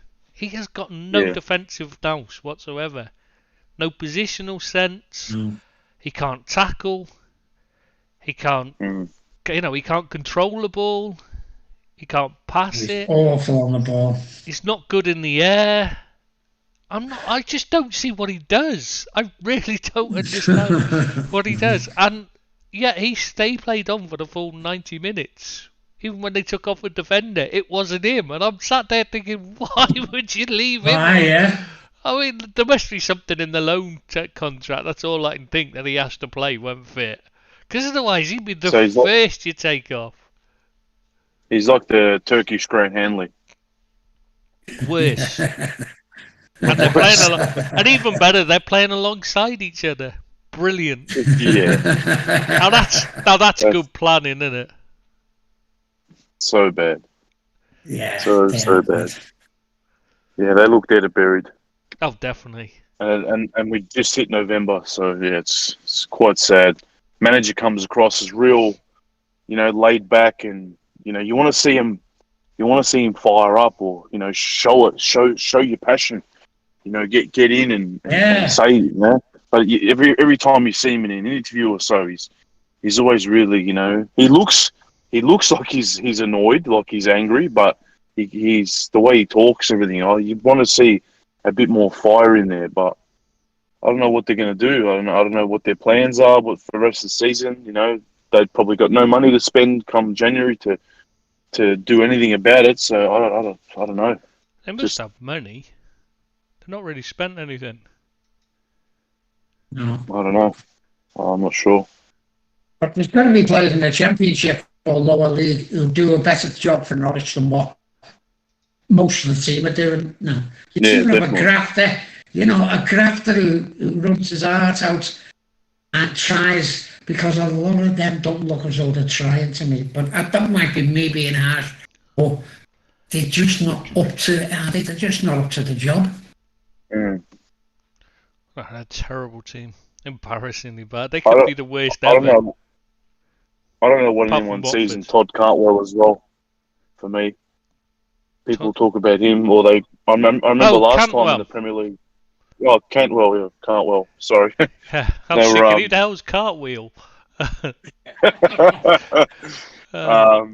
Yeah, people talk him up, I don't see what they see in him either, to be honest. He's only got one good player, that's Max Adams. He's a good player. Yeah. He'll go shortly. He'll go shortly, Max Adams. Well, he wanted to go last summer, didn't he? He's got to go and better himself because he can't just stay there and die a death, which he's going to if he stays at Norwich. He's got to go. Yeah, he'll miss his chance to get a big move if he's not careful. Yeah. Well, he already has missed one, hasn't he, when Bayern won him? Yeah. That's right. You know, a few teams have been looking at him, but he's the only one that you'd take, you'd take a chance with out of the Norwich side. Even Campbell's not great, is he? Well, he said that, but somebody bought Buendia and he didn't look up to much either. No, he hasn't done great, has he, Buendia? And I liked him last year, but I know you're not a big fan of him, and he probably proven right, but he hasn't done much either, has he? I was going to say something then, but I've completely forgotten what it's... Oh, shit. Oh, yeah, what about Billy Gilmore? I mean, how does he not get in that team? Yeah.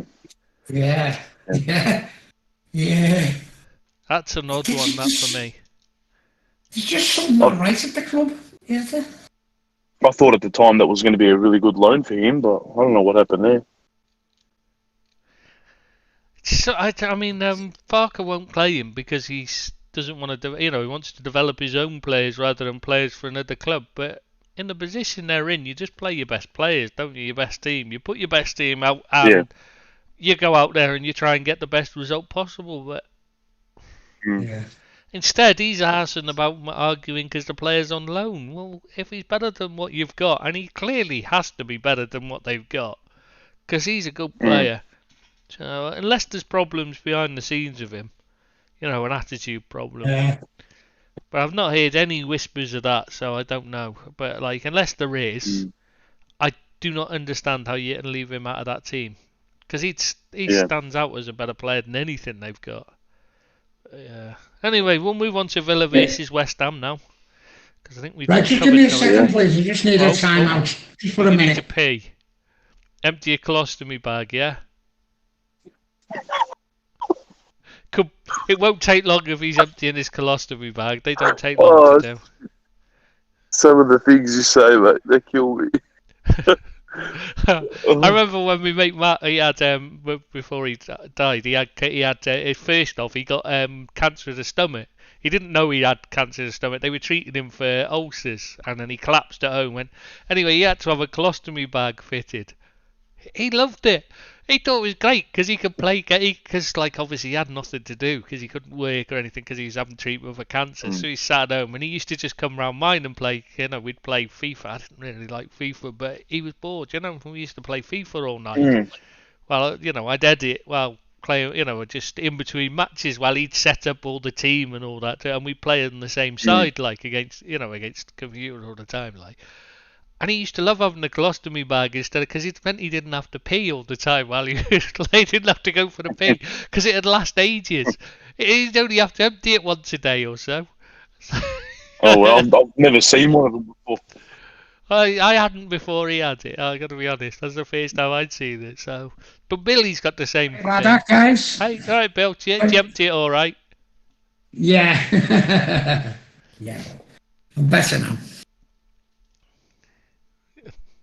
Right, you still with us? Yeah, well, what will we do? Oh, Villa versus West Ham. Sorry, I couldn't find where it was on the page.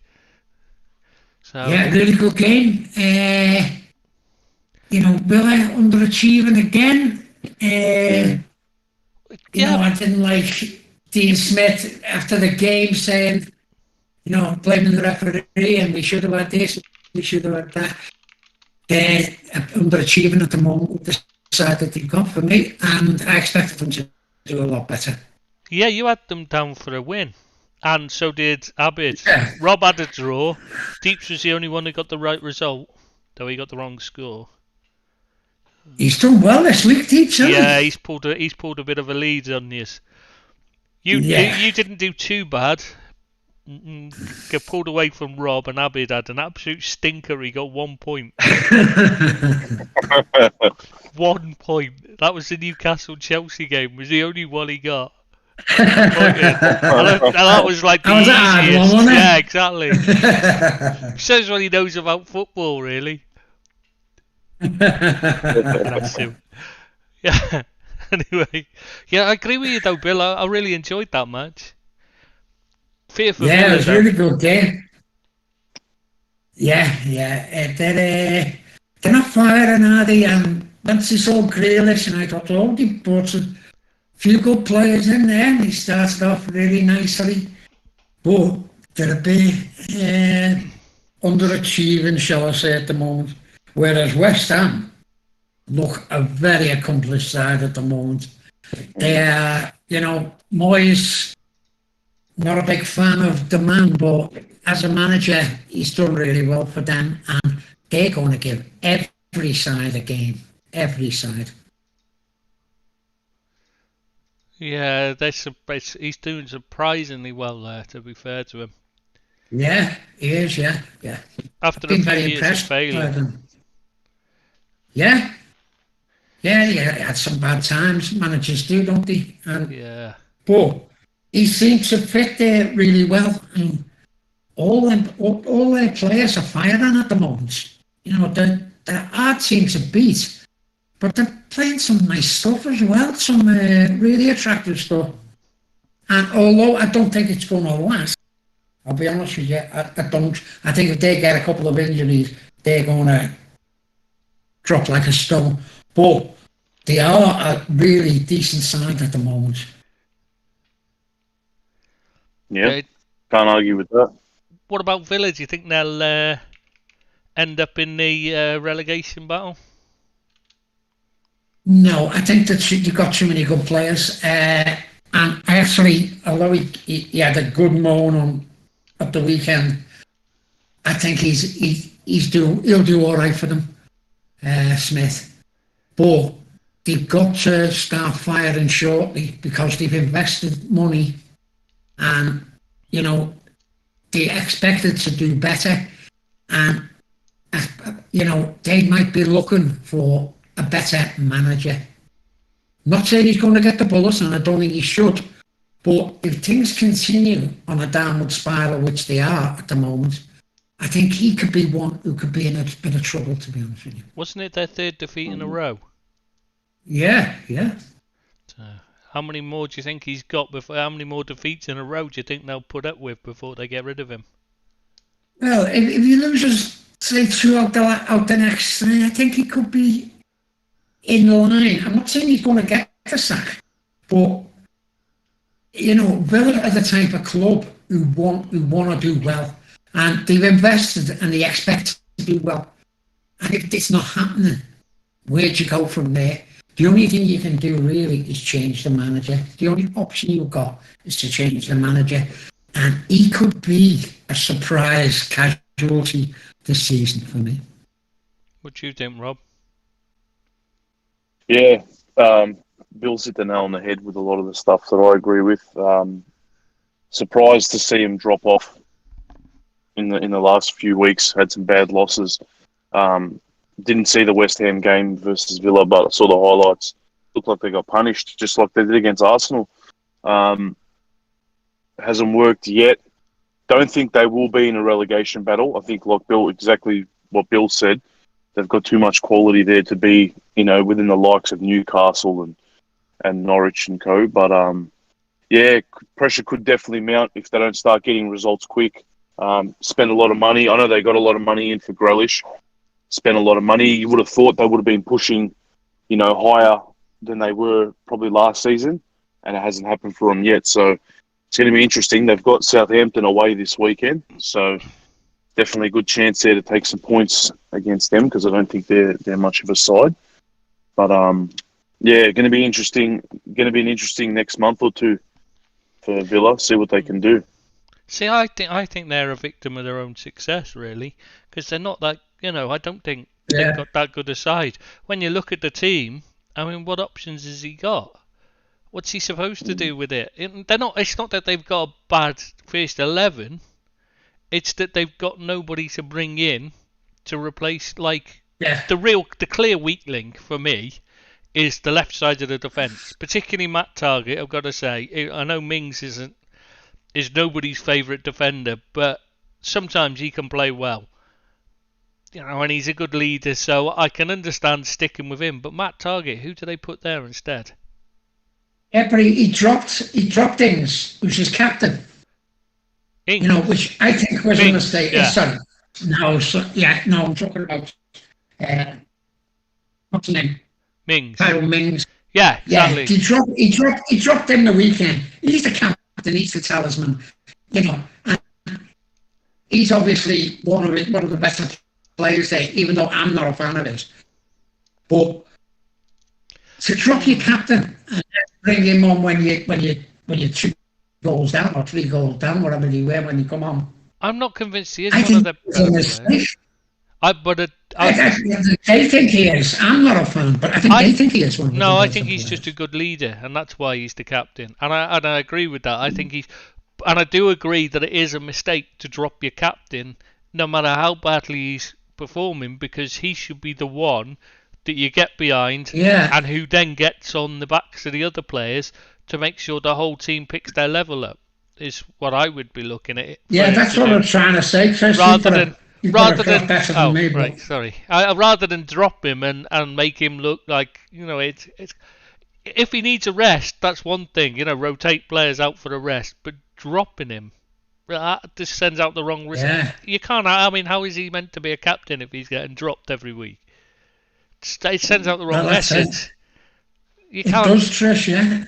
Even when they have a bad game, what you do is you find out why they're having a bad game. You talk to them. You just go, get in their heads and try and get their confidence back up and get them playing, don't you? So a more savvy manager would have said he's carrying a bit of an injury or something. Not that he's dropped. You know what I mean? I've dropped it. No, he's carrying a bit of an injury. That's what the top managers will do. And that's why I fear for Smith. Don't think he's a top manager. I think he's doing well with what he's got, and he's doing well for Aston Villa. But I don't think he's a long-term solution for Aston Villa. That's my opinion. I just think that like what he's done is he's done so well last season that the fans' expectations have overgrown what the level of the team actually is, and they should be just looking at consolidating in the Premier League for a couple of seasons, really. But instead, they're expecting to be pushing up in the top half, and challenging for Europe, and it's like it's not realistic. They've only just come up. Last season was a good season, but you need a couple more seasons just to consolidate what you've got. Build on it, and that's what they should have been looking at. But instead, they were expecting sell Grealish 100 million, and we're going to buy these great players, and we're going to be the greatest team in the world. It's just not going to happen. I mean, you've got too many players to improve on. There's not that many players you look at there that you would say you'd be happy with long term. Danny Ings, maybe. Ollie Watkins, maybe, but those two aren't working together, so that's a worry. He's been a surprise to me, Ollie Watkins. I thought he was a better player than what he's playing at the moment. I thought he was a good target man. Yeah, and I thought young player coming through, really good, They got something here. And he hasn't played this year, has he? He struggled badly.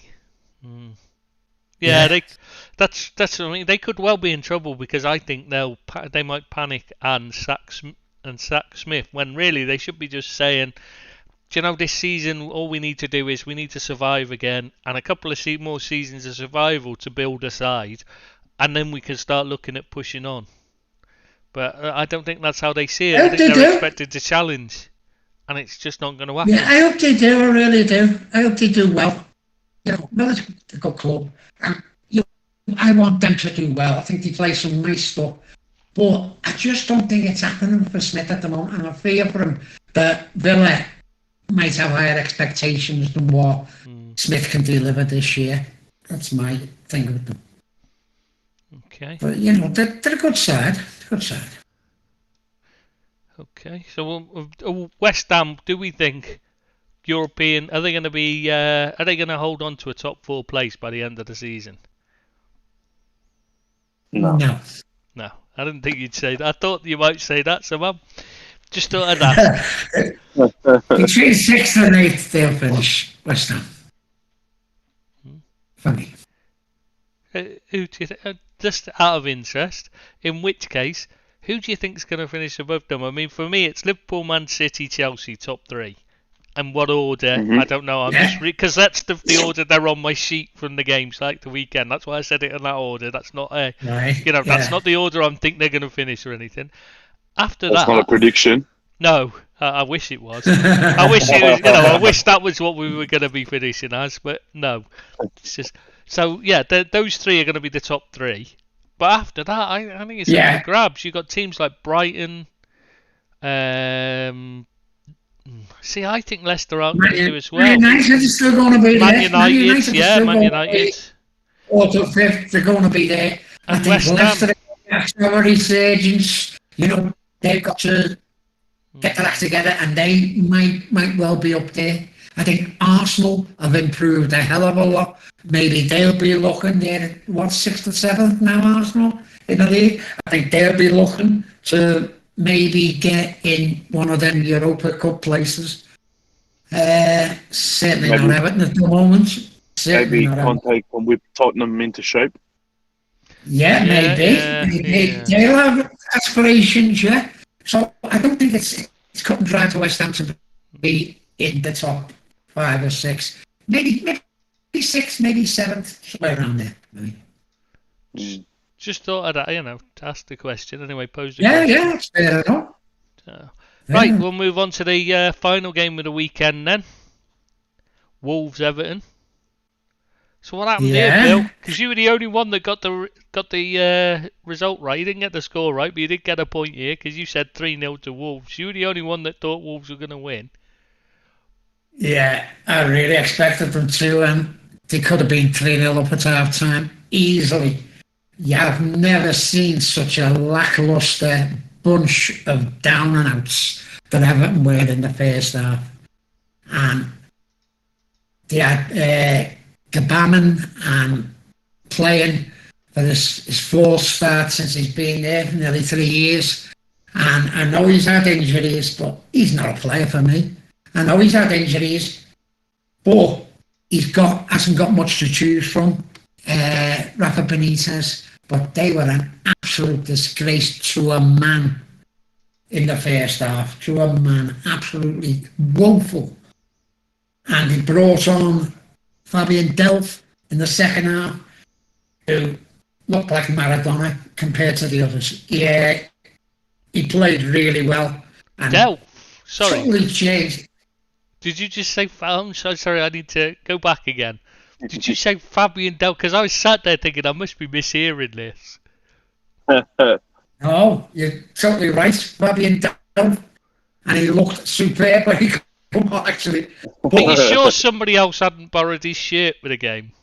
He might have done. He possibly could have done, because I think he's an awful player. But he made Everton look half respectable in the second half.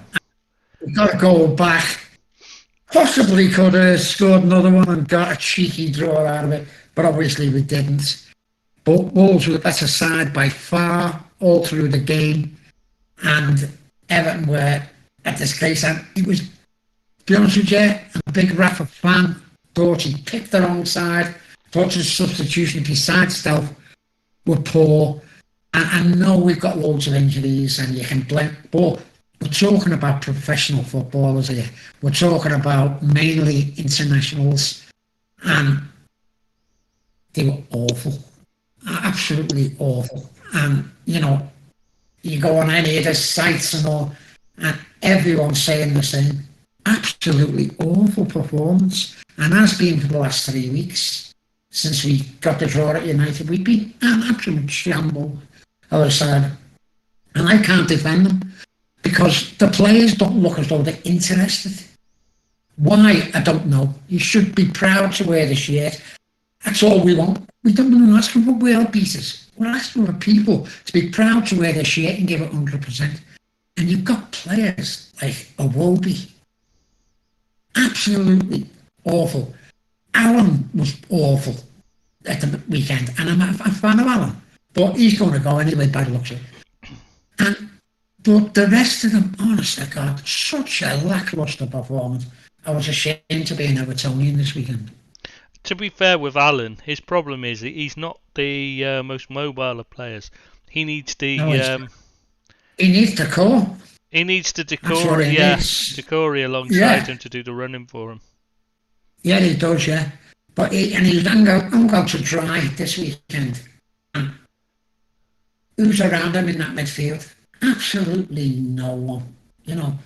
That's why I'm saying to, the Rafa thing, why put 2 goalkeepers on your bench when you've got a couple of good kids there, that you can I just explain give a this? Run out to? Can I just explain this? Because this is something that comes up a lot, and it used to annoy me as well. So I asked somebody about this, a coach, basically he was saying the problem is that what you get at these weekends, these kids have got a game themselves, either on the usually on the Friday night, sometimes on the Sunday, the following day, and you're taking them away from the team where they'd actually be playing to come and sit on the bench, not get any minutes. They'd miss training as well.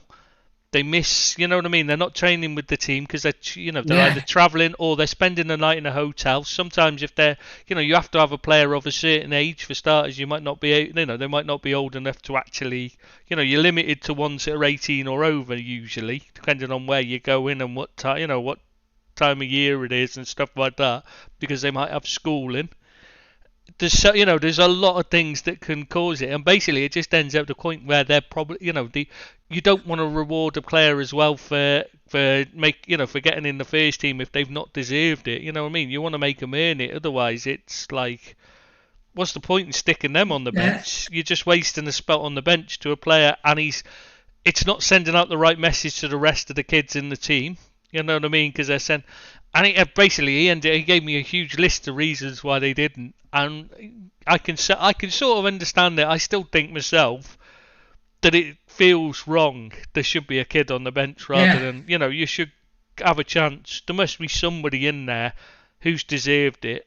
But I can see what he's saying as well, that they want him to play in the youth team and all that, and they're not going to come on. But I can see your point, Chris, and it's a good point. I would personally go with what you're saying, though. I still think, bollocks to that, it's given them experience of being around the first team. Yeah. And if the team's not playing well, why not give them a bloody chance? What harm can it do to put them on the pitch for the last 10 minutes, to run around and just put themselves about like the rest of the team aren't working hard? You're saying about sending a message out. These kids want their aspirations to play for the first team. Give them a shot. Put them on the bench. Let them see what being in the Premier League is about, and get the drive for them to do better, to get on that bench, to maybe get on that field. That's my point.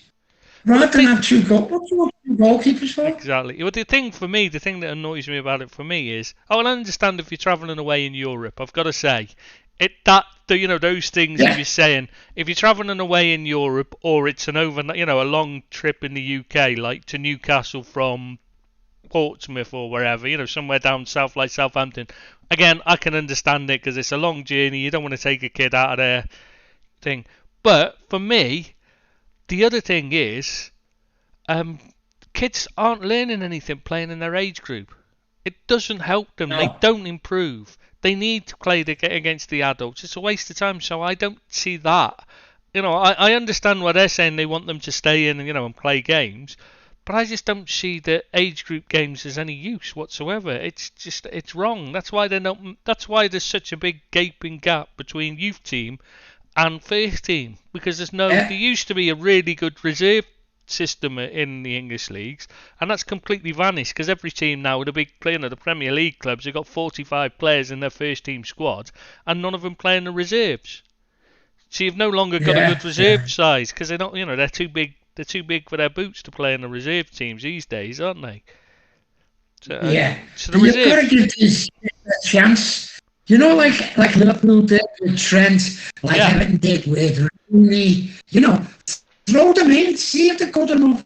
Get them wanting to play for the league. These kids might be good enough, but you won't know unless you give them the chance. And, as I say, the Trents and your Rooneys, He started down Elliot, built himself up, got a chance, and really don't want to. Why can't it happen more often? Yeah, bring homemade players through and make the league better, so you don't have to go to France and buy, or Romania and buy a second-rate European midfielder. Grow one on your own. You could buy Delph instead. Yeah, I could do, yeah. I know it annoys me, Tris, it really does, I just can't see the logic in it myself. I know what you're saying, and I'm sure that guy made some really good points, but it still won't wash with me, Give the kids a chance, give them a run out. If they're no good, like Liverpool done with Blair, he never had the greatest game, but to give him a chance, to give him a taste of it, whet his appetite. He wants more than Blair wants more. He doesn't want to play for the under 18s. He wants his chance. Give him a shot. Yeah, you don't. That's all I'm saying. The youth team system is terrible at the moment. It's just a waste of time. The under 23s is a joke. And it's just not. It's not competitive enough. It's not a real.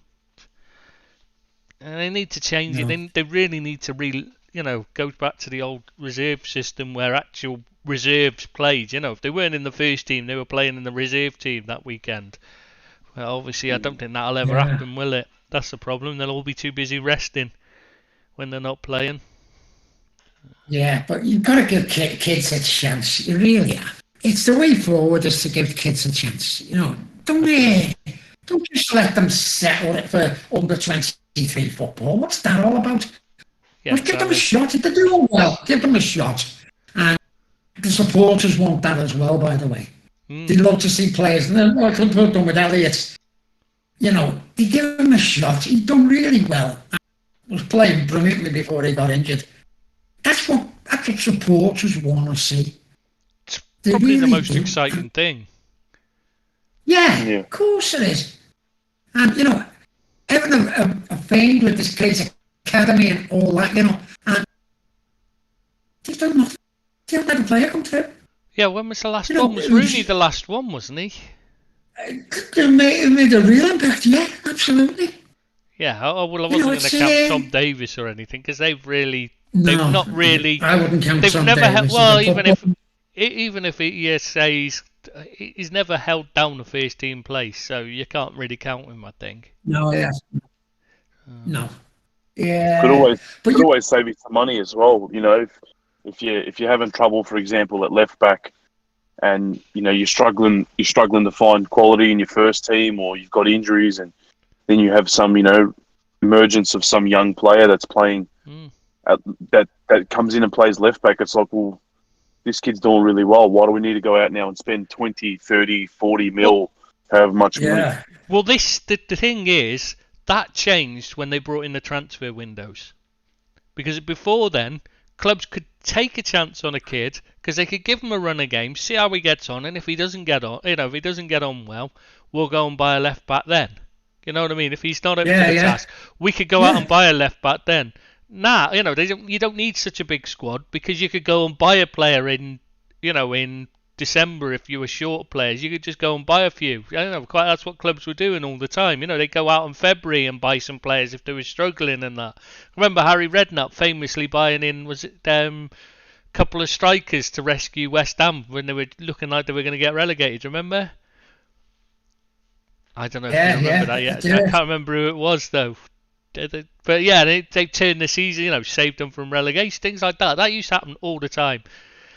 Now teams are looking at it and they're going, well, we can't. But you've got to plan from September till January. You've got to have a full squad in there, because you can't afford to take the risk. Because if you bring in a kid, if a player gets injured and is going to be out for 6 months or a year or whatever, what I mean, gets a long-term injury, you're in trouble. Look at like Liverpool last season, because you don't, you can't afford to take it. You don't want to take a chance on the youth teams. That's what happens. Teams go on, so they'll have 4 defence centre backs, they'll have 2 right backs, 2 left backs, 3 goalkeepers. You know what I mean? They have the full squad. They have this massive squad because they don't want to risk putting a kid in, and that's where it all goes wrong. If you had no transfer windows, you could say, right, well, we don't need to buy seven midfielders just in case someone gets injured. If someone gets injured, we can go out and buy one then. We can go into the transfer market then. But we've also, if there's a kid that's looking good in the youth team, we can give him a run of games, see if he saves us the bother of having to buy someone if it's only, while the player's out injured. And that's what used to happen until you've scrapped them windows. Go back to the way it was. It's always going to be a problem that teams are going to have to run with these big squads at the top end of the game because they can't afford to take the risk. There's too much money involved. Well, you might as well scrap all these under 21s, under 23 leagues, mightn't you? Because they're not getting a chance, they're not coming through, spending a hell of a lot of money putting these kids through these academies, paying for people to come from different clubs, different parts of the country, putting them up in hotels or hostels that they've got them. So why spend the money if they're not going to get through? You might as well just say, just scrap the whole reserve thing and just buy, because they're not getting a chance, and it's an indictment on the football clubs that they're not getting a chance, and it's certainly it's just not right in my book. Yeah, it does, Trish. Yeah, it really does. But can I just say one more thing while we're on Everton? Marcel Brands has come with this great reputation as this director of football who is going to change Everton's way of thinking, the way they buy players, and he's done absolutely nothing for the club. And I might be harsh on him there because I don't know the whole setup, who picks the players. Does the manager pick them and then he goes and gets them? Did he have a conference? I really don't know how it works. But all I know is Brands has made some really, really bad decisions on players, acquisitions, and I don't think director of football works at Everton Football Club. I think it's got to be the manager who says, I want this player, I want that. I don't get this. Marcel Brands buys a player and then says to Rafa Benitez, here's a player. Well, I mean, he's not the same. He's not brought in. The point of a director of football is to set a style of play throughout the club and to bring in players to suit that style of play. But to do that, you've got to have a manager who plays the style of play that the director of football sets up the club around. And the last two managers you brought in, neither Carlo Ancelotti nor Rafa Benitez, played the style of play that Marcel Brands, what is about. Yeah. So it's a really bizarre way of doing it. You either buy them that they work together as a pair, or you don't bring in a manager that doesn't work with him, or you change the director of football. One of them's got to be changed. You can't carry on just keep bringing in managers who don't suit the way Brands works. It's ridiculous. Couldn't agree with you more. Yeah, the choice is whether you get rid of him or the manager. These players. Yeah, Rafa wants the players. Let the manager pick the players he wants. So you say, here's a player, fitting into your side, because I think he's a good player. That doesn't work. The manager will either like the player, fancy him, or not.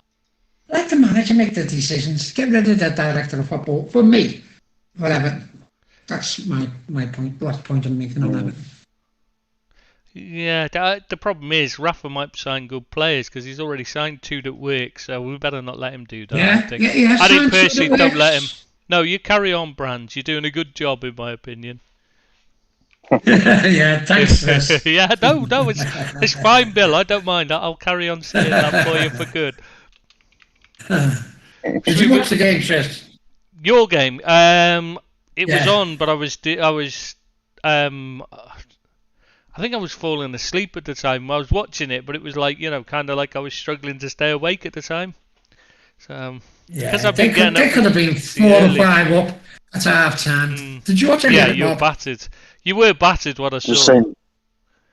Just seen the highlights. Got really surprised with the gift. Monday night, wasn't it? Yeah, Monday night. Yes, yeah, I did keep falling asleep. That's right. Yeah, I was thinking it was I was thinking it was Sunday. Yeah, but no, it was Monday night. Yeah, I definitely did fall asleep. That's why I kept missing. Long bits of it were just completely absent from my memory, and I was thinking, why was that? Yeah, no, I kept falling asleep. I remember now. So we move on to we'll just quick recap of the midweek European games from what we've seen. Chelsea struggled against Malmo actually, which is a bit of a surprise, didn't they? Only 1-0. I thought that'd be an easy win. Got the results. Yeah, I did. Yeah. Yeah, that's all that they need though at the end of the day, and it is getting the results all that matter.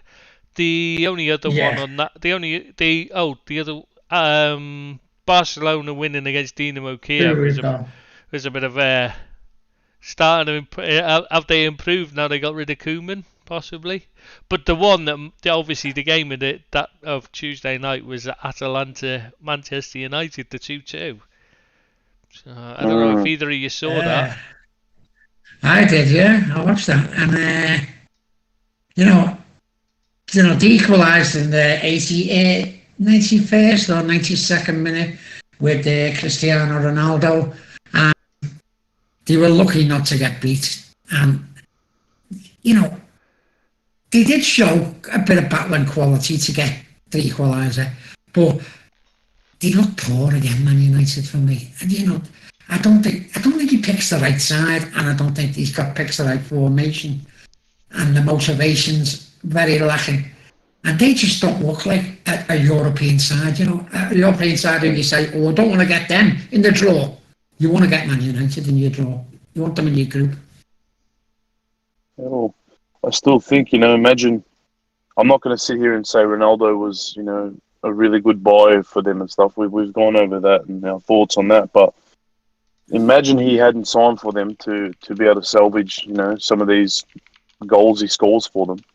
That's kept him either, getting a point or so. If it's almost like if it wasn't for him, scoring those important goals for them this season, Ole would already probably be gone with some of the results they would have got. Yeah. Yeah, I think so, Rob. Yeah. Yeah, so he probably has been a really bad buy for United then, in that. Because he saved Ole's job. That's probably about as bad as it gets for them. Yeah. And what about the game last night, Tris? Well, yeah, I was just going to say we'll move on to quick recap of the other Real Madrid with Jamie. I don't know if you saw that. No, Shakhtar Donetsk dominated. Oh, Real Madrid were dreadful, and all it came one was a mistake, really bad. Keeper got the ball back, played it to a defender who just miscontrolled it. It's like 6 yards in the 6-yard box, really. And, and a Real Madrid player nipped in, took it off him and passed it to Benzema in the middle of the right in front of goal. He was like 2.5 yards out with no goalkeeper and no, a gaping empty net he could just slot it into.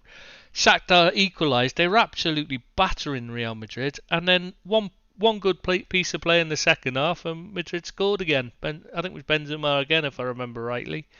That was it. They never played at all. But Real Madrid were woeful, and yet somehow they go away with a 2-1 win. And you're thinking, how? Yeah. Unreal. Yeah. Before we talk about Liverpool, obviously Man City thrashed Brugge. Yeah. Easy win. Yeah. RB Leipzig getting a draw with Paris Saint-Germain's a big result, really. Yeah. Yeah, good result for them. Yeah, that's about it. Genuine Oldham double. Yes, yeah. Did you watch the game, Rob? The Liverpool game? Yeah, I did. I watched that this morning. Yeah. Okay, what did you think of the game? I don't know about you, Tris, but I really struggle to watch Atletico Madrid play. They make me sick. They make me sick the way they play the game. I mean, not discounting, some of the quality players and such that they got, but the way they go about the game and their antics, I know they're playing against my team, but mate, my blood boils when I watch that team play. They give me the shits, they do. The way they were kicking about Mane and I'm not going to repeat some of the expletives that I was. To be fair. Oh, they gave it to Mane, and then they were complaining about the red card. The thing that got me is the referee was giving them free kicks after they'd hacked Mane to the floor, and then they were getting a free kick for it. And you're thinking, hang on, and he even booked Mane for getting fouled. I mean, just thinking this ref's a fucking moron. What did you think about the sending off? If you watch it, Bill, I'm not saying it was a red card because it's one of those where it's borderline for me.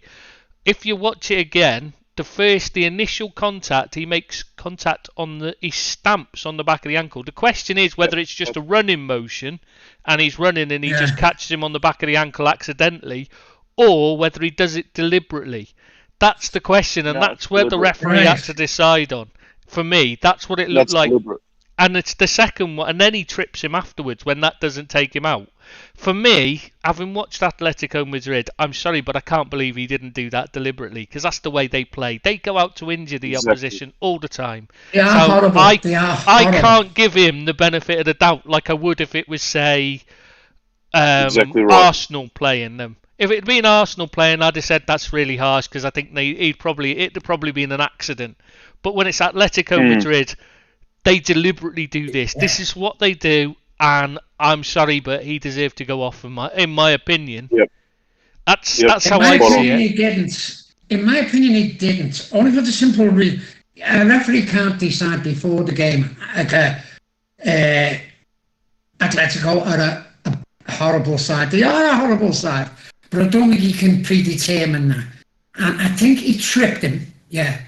And I think for him not coming back to answer to the referee when the referee was beckoning him, I think it should have been a yellow card, then a yellow card for dissent, and I think he should have been off. But for the actual trip, I don't think it was a red card. Yeah, for the trip, but we're not talking about the trip. Before the trip, if you can't see it on the initial shot because it's head on, you can't see it. But if you turn it round, when they showed the second, I mean, even the commentators I was watching on beIN Sports, even they, because I was saying that he looked like, he said, when I saw it, and when they'd watched it again at half time, like the commentators on the footage on beIN Sports were saying in the second half, they were saying, now we've seen it again, we actually see what he saw. It's hard. It's probably harsh because it could have been accidental, but he definitely stands on the back of his heel as he's running. Right. Then he trips him afterwards. The trip's a second thing. But where the referee stood, he could potentially have seen. That's what I'm saying. I don't know what the referees made the decision for. The commentators on the TV were saying, initially saying it must have been for this dissent. But I've never seen a referee do that. I've never seen a referee give a decision like that for dissent ever in any game.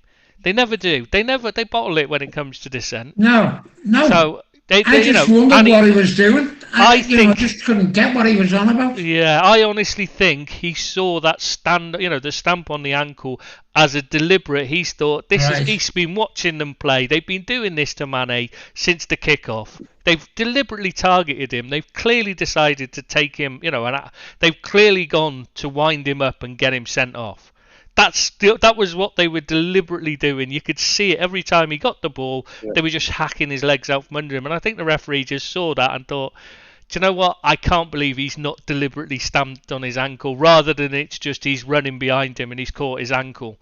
I think he's just looked at it and he's gone, after the way they've treated him, I can't believe that's not deliberate. I mean, you can't. If you've seen a player getting hacked every time he gets near the ball, and then somebody else does it to him, you do start to just think, no, this is just deliberate policy. It's just different people taking turns to kick him. So that's what I thought. Yeah, it was the actual trip. No, not a penalty, not a red card. That's a booking. I agree with you totally. I never see the first instance. Yeah, no, he actually does before he takes. It's a step or two afterwards when he trips him. When he actually kicks his leg out from under him, that's a step or two later. No, there's another one just before. But when you watch the initial camera angle, because you're head on to it, you can't see it at all. You can't actually see that that's happened. But when you see it from around the other side, it's one of those that could have really could have ended it's 3-4 months out. You know what I mean? It could have really done serious injury because it was on the back of his ankle. You know what I mean? On his calf, and it ran. It was when you watch it, you're like, oh, that's gonna hurt. And if Mane could have stayed down and really played on that like they were doing. Because every time they went down, they were holding their faces when when it was on the back of the head and that, weren't it, and stuff. And you're thinking, what the hell? Correa and all that. Oh, why they? I mean, the guy who did it anyway, he should have been booked before then. That's exactly what I was about to say. So, like, he should have been booked about 2 minutes beforehand. Yeah, and maybe then he wouldn't have made the challenge. So it would have been a totally different contest. So the referee may have caused the problem himself doing that. But for me, I think he's just looked at it and he's gone, stood on his ankle there. He's done that deliberately, and that's what the referee's given. I don't believe this. He's given it for dissent because he showed no sign of taking any notice of that. You know, it couldn't be for dissent anyway because he was straight red. He gave him 2 yellows, and I thought if he give him 2 yellows, that's fair enough because he just wouldn't cut him. Ignoring the referee's instructions can be a straight red. I've seen. I was looking at it because somebody said it on the coverage, and I've never seen one sent off for it myself. No, I've never, and I don't think he did because the way he was acting, I don't think he wasn't really like. Like a Mike Dean would be really demonstrative. You know what I mean? He didn't look like he was. Yeah. He was trying to show off for the. I didn't get that impression of him. I don't know why the commentators seemed to think that was what it was. I think that was only because they missed the stamp on the ankle, and that's why they didn't. Was he poor? He was poor all game for me too. Yeah, he was awful. I watched the game. I thought the referee was poor. I thought he could have been given a lot more yellow cards out than he did, and I thought the play acting. I hate all the play acting. Oh. But, you've got to. I don't mind if a referee gives people with dissent doing that. All the play, but he just had a really bad game, and that's why I thought he'd made that bad decision with the thing. Obviously, you explained it now. It was for something before that, but he just looked to have no control on the game. No, he didn't at all. He was terrible. I think it was his first big game, wasn't it, as well, which didn't help. Oh, I don't know the referee, to be honest with you. I didn't know before that. He wasn't the one I can't remember which game it was. It was the French referee. I think it might have been the Real Madrid Shakhtar game. Oh, the referee may as well have just put. Yeah, it was the Real Madrid Shakhtar game. He might as well have just put a Real Madrid shirt on. He was just so. When you watch it, you think, what's he? How is that a foul for Real Madrid? How is that and then you watch this one and it was exactly the same when you watch it and it's like, hang on, that should have been a corner for Liverpool, but he's given a goal kick, or throw in for Liverpool, he's given them a throw in. You think, how are they these bad? And I don't believe they are. I think the Spanish league, I wouldn't put it past them to have paid off every ref in the game, to be honest. Honestly, I just wouldn't. They don't think cheating's a bad thing. They honestly don't see it as a bad thing unless they get caught. That's true. Honestly, that is true. Yeah. That is the way they think of it in the country. It's scary.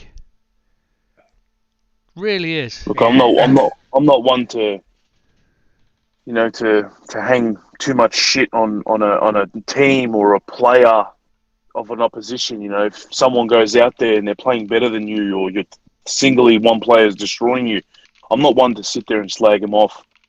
But I'm telling you now, boys, that club, the way they play, how they're coached, the way the coach carries on. And he's not a nice person, is he? Seriously, I can't handle it. I mean, we were winning. We were 2-0 up, and I was still angry. You know what I mean? Usually you're like, oh, whatever. But that makes me sick, the way they play, the play acting, the hacking of players. They're carrying on. They're now my outside of England nemesis. I cannot stand them. Did you see what he did at the end of the match though as well, Simeone?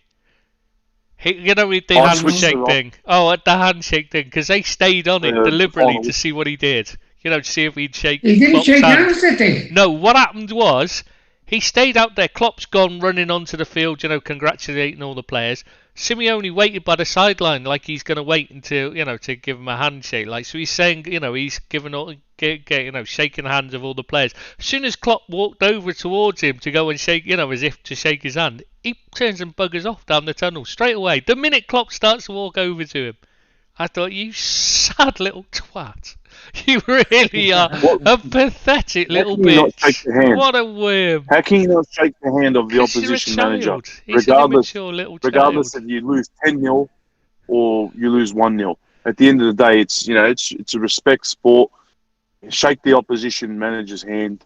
I don't know how hard it can be. Klopp was saying surely bringing the game into disrepute. If you don't shake the manager's hand, that's surely bringing the game into disrepute, because it's should be all about sportsmanship. And as Rob, you said, Rob, if you get beat 10-0, shake the man's hand and say, well done, Some respect, you know what I mean? Yep. Not shaking someone's hand is a definite lack of respect. And I don't like that whatsoever. Just a loser, mate. Just a loser. I just don't see the problem with it. I mean, it's hardly the biggest, it's hardly the worst thing in the world to shake someone's hand, is it? It's not going to kill you. No, show a bit of dignity. But he's got no dignity, Simeone. I didn't like him when he played. I don't like him when the manager. Nah, he's a horrible man. He was a great player, but he was a dirty shit. Let's be honest. Just carries on like a freak, and like I said, there's no other team I'd like to see lose other than them from now on. I just can't stand them. Yeah. And nothing made me happier. Nothing made me happier than seeing. Oh, I don't like them either. Trust me, I'm not a fan of those clubs. But nothing made me happier this morning as well, other than the result, than seeing bloody Suarez goal disallowed after he did nothing the whole game. Got on the end of it. I did enjoy that. Ruled it off. I can't, because at the time I was like, I don't know if they've ruled it off for a foul when someone's pushed their hands down or offside, but when that got disallowed, I let out the biggest scream while I was watching it, because if there's another player, if there's another person I don't like, it's that man either. I did. That was where I was kind of swearing quite a bit at that point, because it's just like, you still think we're gonna win, but not him score, for God's sake, please no. Yeah. That's at least he was getting booed as well, which I enjoyed. Yeah, he deserved it. Well, I couldn't believe it. They were talking about it, and they were saying, "Oh, he shouldn't get booed because of what he's done for Liverpool." I was thinking, what did he do? He tried to destroy the club. He took the club to court to try and get a move to frigging Arsenal, for God's sake. I remember on the site the other week, they were having a vote on Liverpool's best ever players, best ever forwards, and she went up and put Suarez. What? And I had to go on and say, how can you have him as one of your best forwards? It was like Michael Owen, Rushy, Dalglish, Keegan, and all people were voting.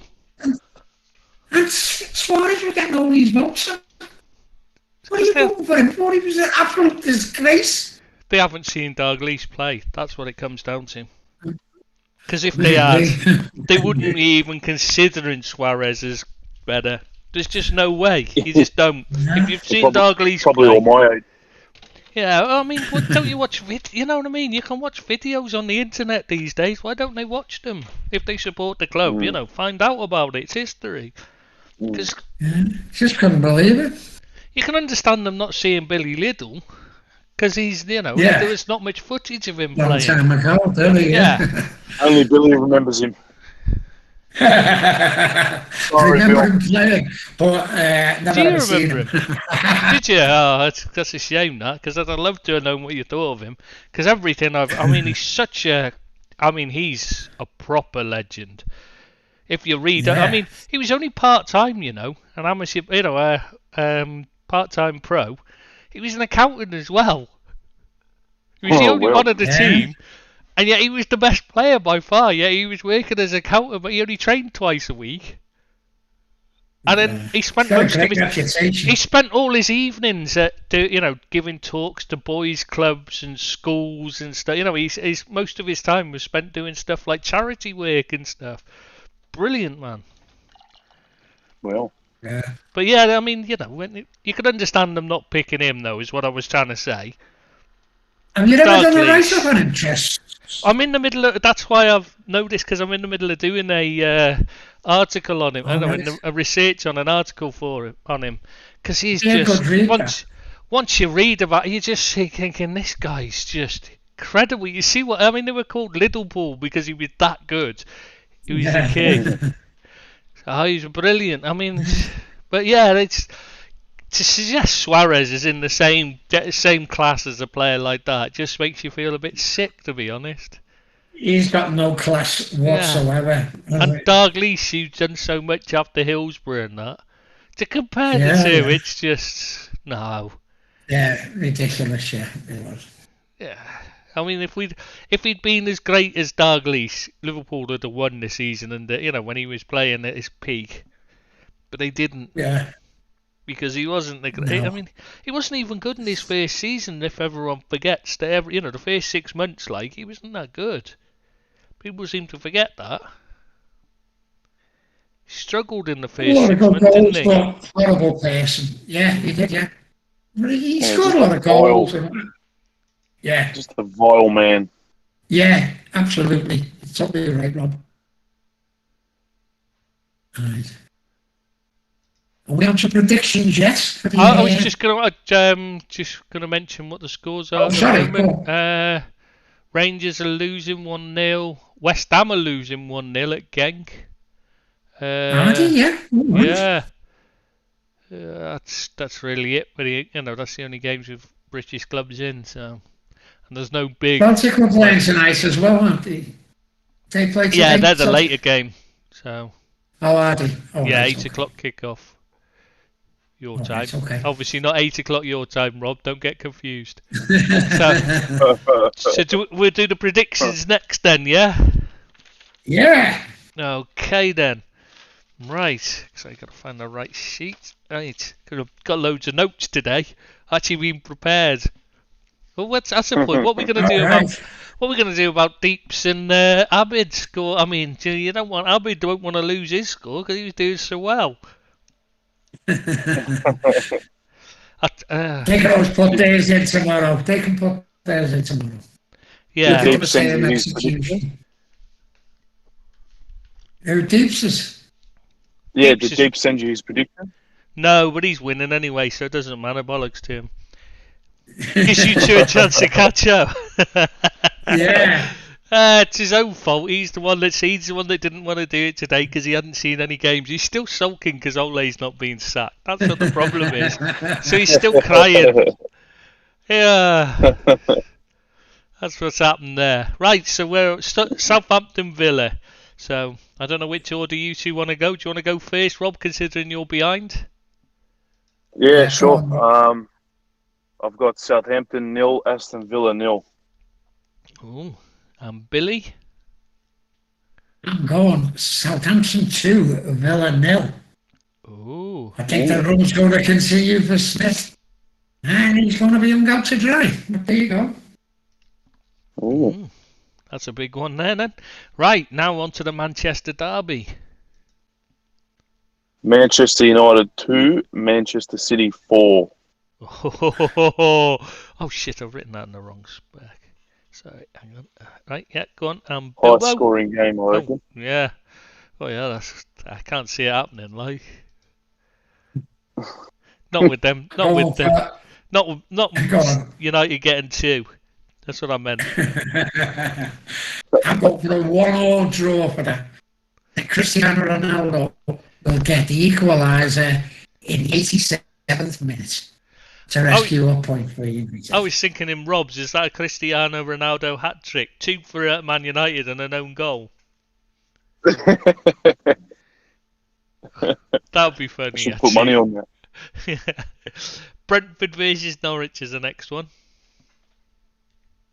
I've got Brentford 2, Norwich 0. And Billy? I'm going for 3-0 to Brentford. I thought somebody might have tipped Norwich, to finally get the tuck. No. No way. Chelsea versus Burnley. Chelsea 4, Burnley 0. Ooh, 4-0.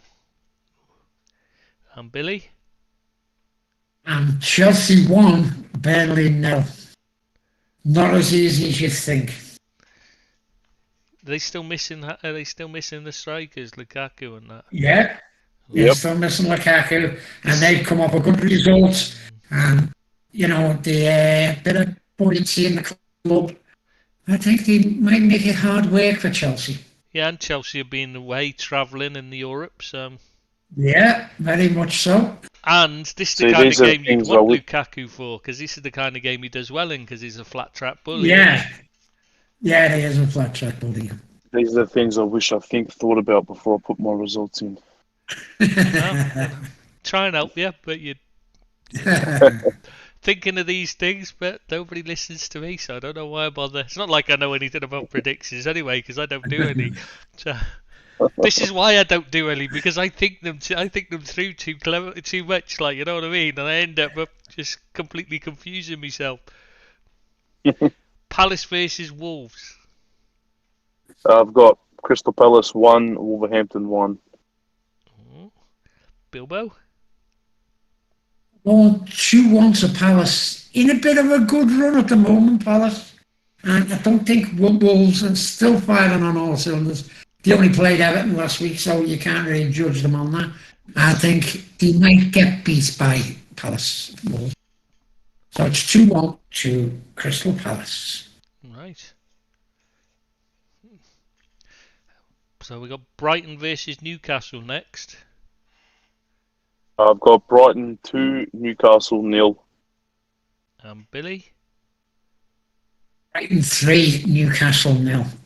I don't think Newcastle are a match for Brighton. Shouldn't be anyway by any respects.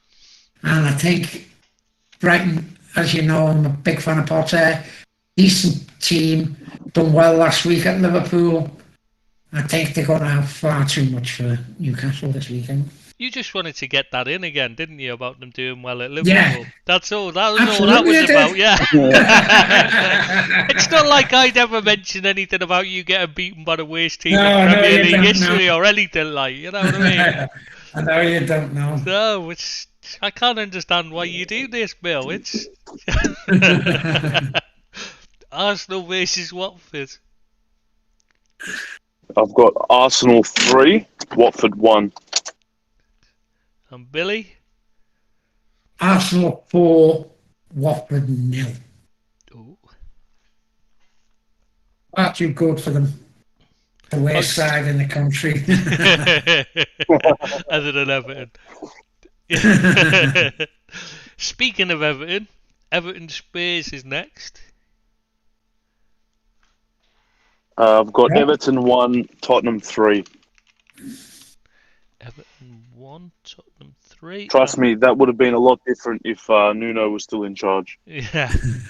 I wouldn't have wanted to call that with Nuno in charge, I tell you. Go on, Billy. Everton 0, Tottenham Hotspur 2. Harry Kane with 2 goals for Conte coming back to the Premiership. Big boost for the club. Everton in a poor run of form with a lot of injuries. It's going to be a very one-sided affair, I'm afraid. Conte does seem to do well with players as well, you know what I mean? Troubled players. To get them working well. He's a good man manager, Conte. Not a great fan of his style, but he does do well with players. Leeds versus Leicester's next. Of Leeds 1, Leicester 2. And Bilbo. Leeds 0, Leicester 2. Both going for Leicester there. Yeah. Right, and the final game of the weekend is West Ham versus Liverpool. Now this is the one that probably gave me the biggest headache because we're playing West Ham away and they're looking pretty good, but I still think we'll get the points. I've got West Ham 1, Liverpool 2. You had me worried then for a second. I thought you said nil. I was like, Billy?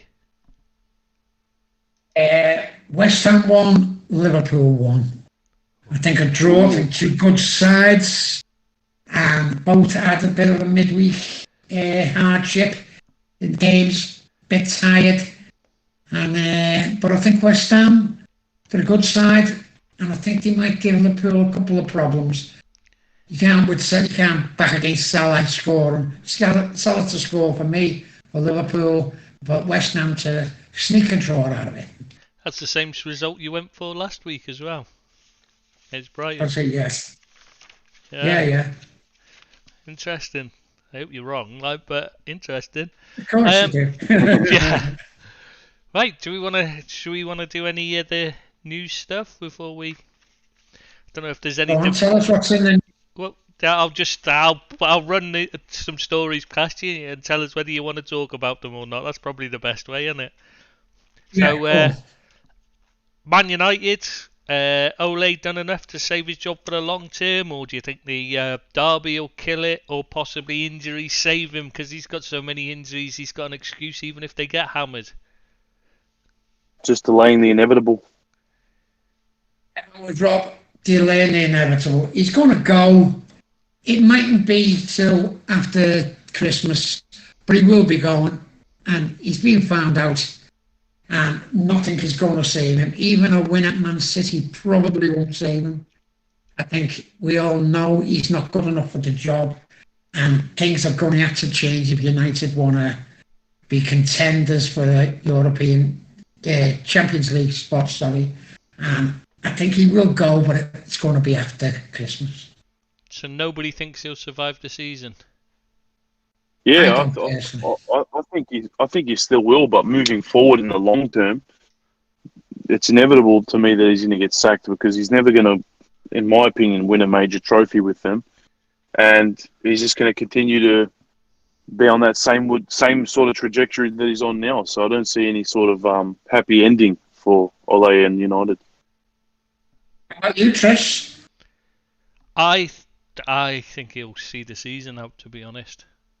I just don't think they've got any appetite unless they completely fail to get anywhere near the top four, in which case then they're in trouble. I think if they're going to be something like, and very possibly will be, like say they're 10 points off the top of the league by Christmas, I think the owners will have to have a think that they mightn't get Champions League football. And that's their big goal, the money earner. And if they think that's in doubt, I think he'll go. And I think they will be 10 points behind the leaders. Yeah, that's how I see it. If they fall too far behind, and they're not going to get in the top four, he'll go. But I can't see that happening. I can see them finishing top four just because there isn't anybody else, unless Spurs under Conte turn it on. I really can't see who else. I can see what you're saying. I don't think they're going to go on a run. I can't see them going on a run. To say, they've got like 4 or 5 games on the bounce there. I don't think they're the type of side you can say are going to beat 5 teams on the run. I just can't see it myself. Yeah, but we've thought that ever since Ole's taken over, and yet somehow he just seems to get jammy when when the chips are down, doesn't he? And they just go on one of these. That's not going to last forever. Well, you'd think not, but he does seem to have the. Go on, sorry, Rob. I was just going to ask if you guys have already spoke about Conte to. No, that was the next on the list. Okay. So you just jump ahead. Go on, just jump on. Sorry, no, jump on. That was the next one, so you saved me the bother. I didn't know if you guys had already spoken about it. What's your take on that? Did you think that's the right move? Personally, I think it's probably a good move for Spurs. I think obviously anything would have been better than what they had, but specifically Conte, I just think because he was linked to obviously United when the whole Ole sacking was spoken about in the last few weeks or so. I just think he suits Spurs a lot more than he suited going to United. I've got a feeling he might improve them a fair bit, to be honest. Yeah, I think you might be right, Rob. I think he'll do a good job. I'm not, as I said before, I'm not a fan of his type of football, but I think he's a good man manager. I think he'll get the best out of the players, and I think Tottenham have got some really good players. I think it might be Harry Kane reborn. I think Nuno wasn't the right choice, especially for his style of play for Harry Kane. And I think you might see Harry get a new lease of life and start scoring, and Son might just, if that happens, Son will be back on fire. And I think they'll move up the league. They will move up the league. I just kind of was, hoping we played Tottenham while they had Nuno there. The problem I have with Conte is it's not really a Tottenham manager, is he? He doesn't play the Tottenham way. No, you think of Tottenham, you think of open attacking football. Yeah. He doesn't play that, and he tends to be confrontational with those above him. Yeah, it doesn't. Yeah. And Levy's an arsehole. So it's only going to end in tears. And that's pretty nice. And the problem is, Levy's a part owner of the club, which is why he's still there in the first place. So there's only one winner in that situation. It's just a matter of time. But in the meantime, he'll improve them and take them forward. It's just how long will it be the rest of this season he gets, or will it be 2 seasons, or what? It's just how long, isn't it? So you think the short-term fix? Definitely short-term. Yeah, he won't last long there. Not with Levy. There's no way those two could work together for long. Just no way. I just can't see it. They're two. So you think you would have been better off going to United? It'd have been an easier job for him. As in, they'd have just left him be. You know what I mean? Let him do it all. Yeah. Bring in the staff he wants and stuff like that. But United are a mess, and they need a lot of work, and they don't really have the players for his system. Whereas Spurs, they don't really have the players for any other system than a back three. So I can see, as in terms of the teams, Spurs are better suited for the way Conte plays. But it's just longevity. Yeah, but then what does he care about longevity? He's got an 18-month contract. If he leaves, he'll leave with millions in his pocket. So. Yeah, I think it'll all depend on results. If he gets them scoring, I think it'll be the best thing since sliced bread for the Spurs supporters.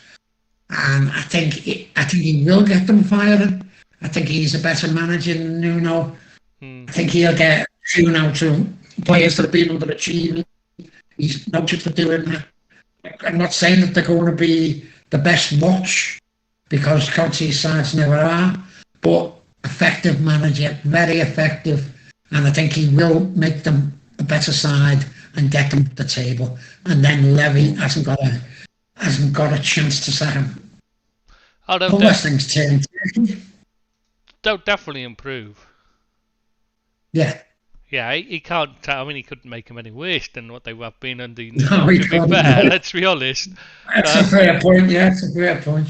Yeah. But he's a good coach, and he'll get them playing better. He'll improve the players and that. But it's the only issue is him and Levy working together. It's just it just doesn't seem like a good fit. Yeah. As I say, I think results are going to dictate how well he does. Obviously, but if he gets them points and he start moving up the table, he job done. And if you get a chance of getting top 4 or getting certainly Europa League, I don't think Levy will want to get rid of him. You say that, but ask Inter Milan, he won the league for them last season, and they still got rid of him. In a bit of he still left. Yeah. Well, whichever way you want to look at it, he still ended up, he's out of work. So, just saying, there's definitely, it's definitely not a long-term fix, is it? Let's be honest. Yeah, I don't know. It's not very long-term, no. But he'll get that firing, and I expect him to really improve. Oh, definitely. Right, so we'll move starting this weekend. Yeah. Yeah. Yeah, well, they're not. Who are they playing? Is it Everton? Yeah. It's gotta be. Is it? Yeah, it is, isn't it? Oh God, yeah. Yeah. Just checking. Yeah. Oh, unlucky. Yeah. So Newcastle then, the next one when we're talking about jobs, manager jobs. They've been turned down by Emery, so where do they go now? I mean, is it the ones that are being linked? Obviously Fonseca. We know they've been looking at Fonseca, Howe, and Gerrard is another one that's name keeps getting popped up there. Whether that's just like Celtic fans mentioning him in hope or what, I don't know. I mean, who do you look at? I mean, if you're Newcastle, where do you go? Surely Emery was a stupid one ready anyway. Yet. I don't think Gerrard's ready yet, personally. No. He's all right where he is. Let him serve his time in Scottish football. Maybe move to a Norwich or someone like that. He might do a good job there. Yeah, or a worse side than Norwich, like Everton. Yeah. But he might do something there, but he's not ready for a project like Newcastle. That's a project. They need someone strong at the helm. And Alan Fonseca was not a bad shout. Eddie Howe would be an absolute disaster for me, what I think anyway, of Eddie Howe. He'd be looking slip. The money that they have. Yeah, he would be, but he's not a good enough manager to manage good players. He's a Bournemouth full sort of manager for me. No low expectations. They're always going to have high expectations, and he's not the man for Newcastle. They need a big name to go with the big money that they've got. Who it is, I really can't tell you. I think Paulo Fonseca would have probably been the best shout, but I really don't know. Unai Emery turned them down. That says a lot for Newcastle. But it's got to be someone else. It's got to be someone else for me. What do you think, Chris? Who would you have as the Newcastle manager if you were in Newcastle? I think I said earlier, didn't I? Rangnick. Someone like that. Come in and take over. Oh yeah, Rolf Rangnick, yeah. Someone like that who sets up the team, gets them, saves them from relegation, hopefully, but then builds like he did with RB. Someone like that. Who can build for the long term and move up to becoming a director of football. Once he's finished the spell, got them settled and sorted, steps up to a director of football and they can pick a manager like someone like Jesse Marsh, for instance, to come in and stay, and carry it on. That's what I would be looking at. It's a good shot, It's a good shot. It is a good shot. The important thing is they need someone to set up the whole club rather than because they're building a whole club. Yeah. Man City did that by bringing in what's his name? Was it Villanova? Yeah, Tito Villanova, etc. All the ones that had done the same at Barcelona under Pep. And they put together, and then they moved to Liverpool and did that under Rafa. Or was it the other way round? They went to Rafa to Pep. I can't remember now which way round they went. But anyway, they'd done. They built the Barca Academy and the Liverpool Academy, which obviously we see is doing well now. Then they took them to Man City and they built a whole club they built it from the ground upwards. They didn't go and say, they didn't bring in the manager first. They got the background stuff done first. That was the important thing. That's what they concentrate on, and that's what Newcastle need to do. Yeah. Just not sure they've got the nous to do it. That's the difference. Well, they've got good men behind them money-wise, haven't they? They're going to want success, and they've got to pay money for it if they want success. So, someone's got a game, haven't they? Yeah, I'm just not sure they've got the right people in the right places who know what they're doing, and it's because otherwise the first thing they'd be thinking of is get the director of football in, build the background, build the backup of the club, and then worry about the manager. When they decide who the director of football is, someone who fits whatever the director of football wants. Yeah. But that's why I was saying when Abbott was on the other week, and he thinks it was going to be 2 or 3 years before they get challenged for top 4. I think, and I was saying 8 to 10 years. think you will as well. Definitely. It's not an easy. It's not a quick fix. It's got to be from the ground up. They've got to build, and that's going to take time. It really is. What about you, Rob? Who I would appoint if I was Newcastle? Yeah. Well, you got to see what's out there. You know, the men that you've named is probably the best shout. Fonseca, Favre, however you say it. People like that. I wouldn't, again, like Billy said, I wouldn't go down the route of Eddie Howe. I don't even know why they've looked at Unai Emery, to be honest, because I don't think he's crash shot at all. Yeah, it's foreign Eddie Howe. Yeah, foreign Eddie Howe, and the only thing I liked when he was in England was when he used to say "good evening." So, other than that, yeah, no, you've got to go down that route. Even what you said with Ralph Renrick, however you say his name. How's Jesse Marsh actually faring at RB? But I mean, it's the way it's set up, so you're not really judging a coach there, because all they're doing is just following the guidelines. Yeah, they're following a blueprint. It's the same at Brentford. There's another team that you got to look at and work from. It's the way they've done it as well.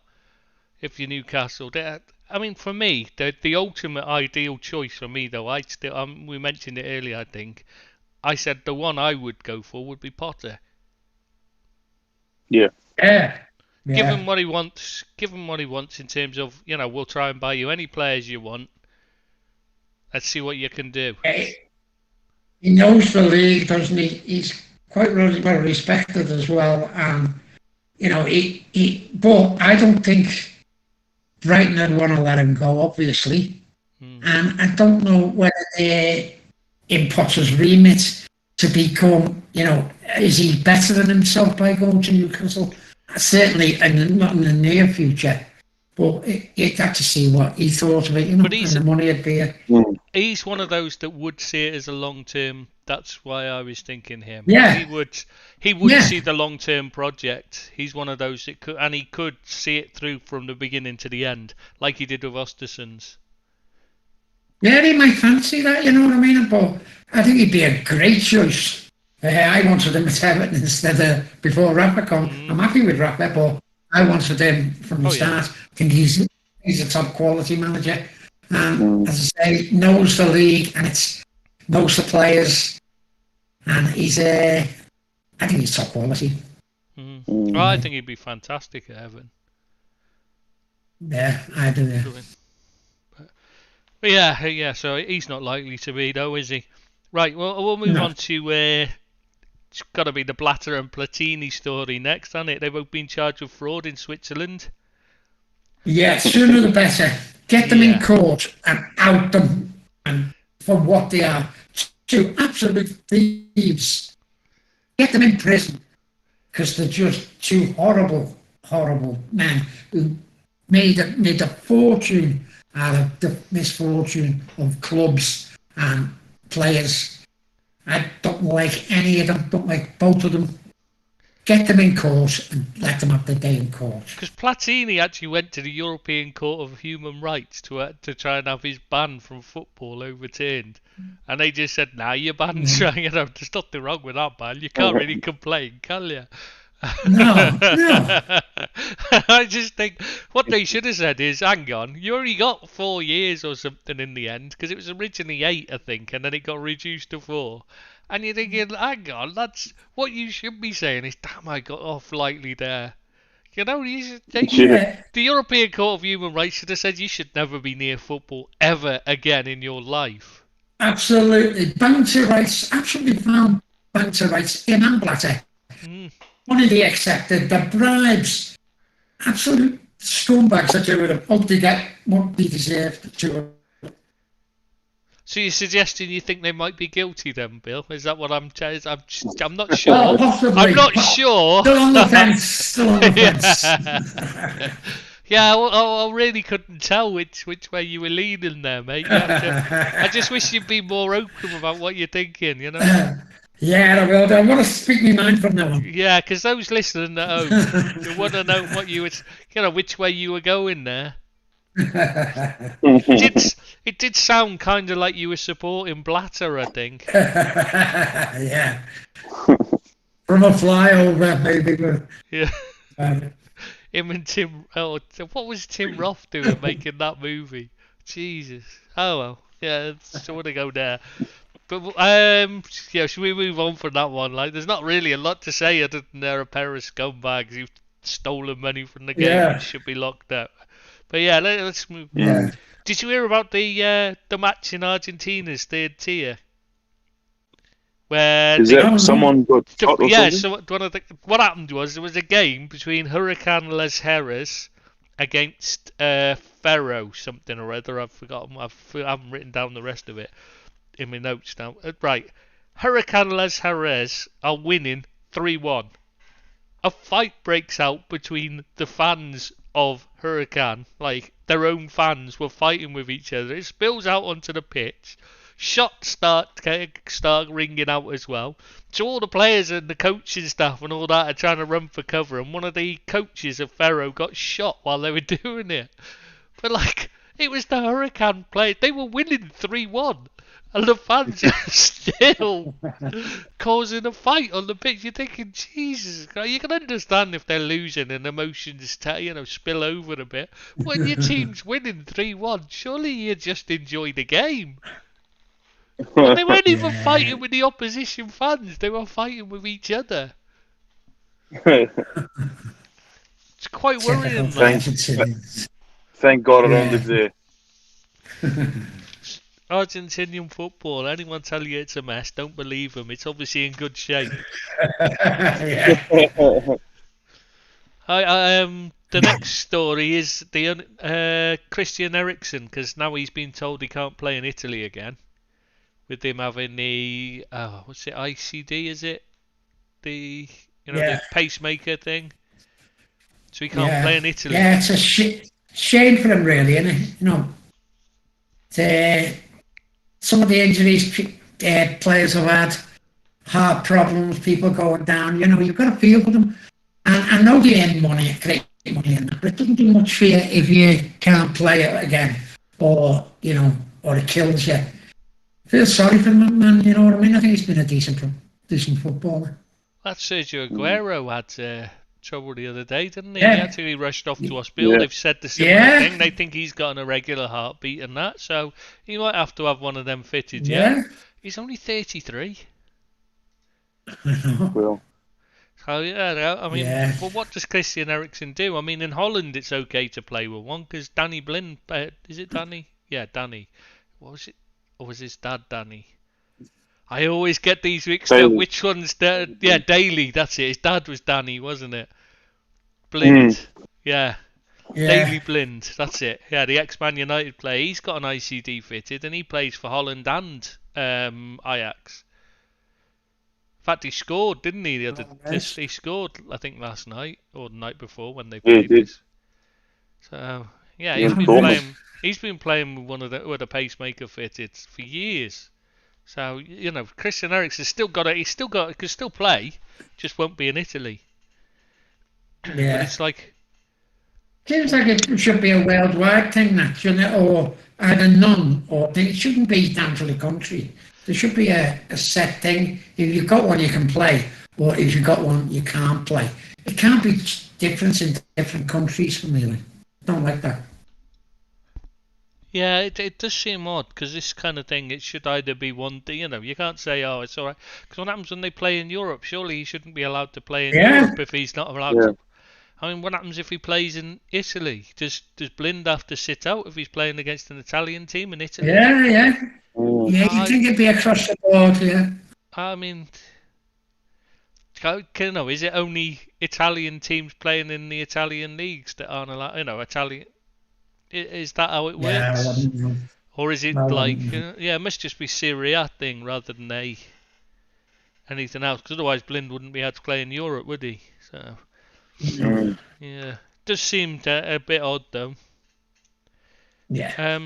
So then we got Barca as the last one. Obviously, we're getting rid of Koeman and looking around for a new manager. And obviously, they've been to Qatar to try and get Xavi. Because obviously, like I've said to you, there's a thing. You know, it was the whole idea, the whole thing of him going to Qatar in the first place was it was all set up along with the shirt sponsorship deals and all that, like with the Qataris and that. It was. But what I didn't realise about it was the deal was he'd be there as part of the World Cup thing. They wanted him there to be part of the, making, bringing it along to the World Cup. So they don't want to let him go before the World Cup. Because he's part of what makes, he's part of their showing that, look, we got Xavi's managing for, in the country. So we're a big country, we're proper sports country, you know what I mean? And all that, like. He's part of the contracts that he can go if Barcelona come. Yes, but that only applies after the World Cup. That was what the deal was. Basically, he's there to build up to the World Cup, and then... Yeah. And then, well, okay, fine. So, obviously, if he'd been doing shit, they'd probably have said, oh, well, sod you then, we'll get rid of you, we'll bring in somebody, we'll just go and get another big name. But he's basically winning everything, so so they're saying, oh, hang on a sec, this was supposed to be after the World Cup before he'd be ready, you know what I mean? So you weren't gonna take him off as part of the deal, like.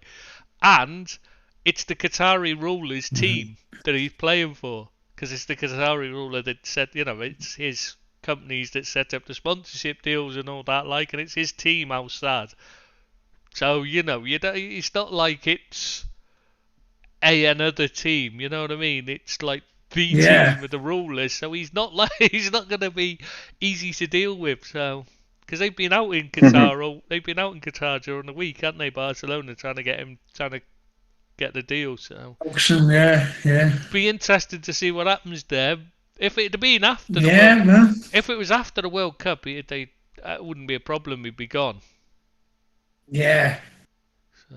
Yeah, I can see their points on that. Like, he is a big name and he will draw attention and fans to the games. You can see why they want him, but I don't know how it's going to pan out, do we?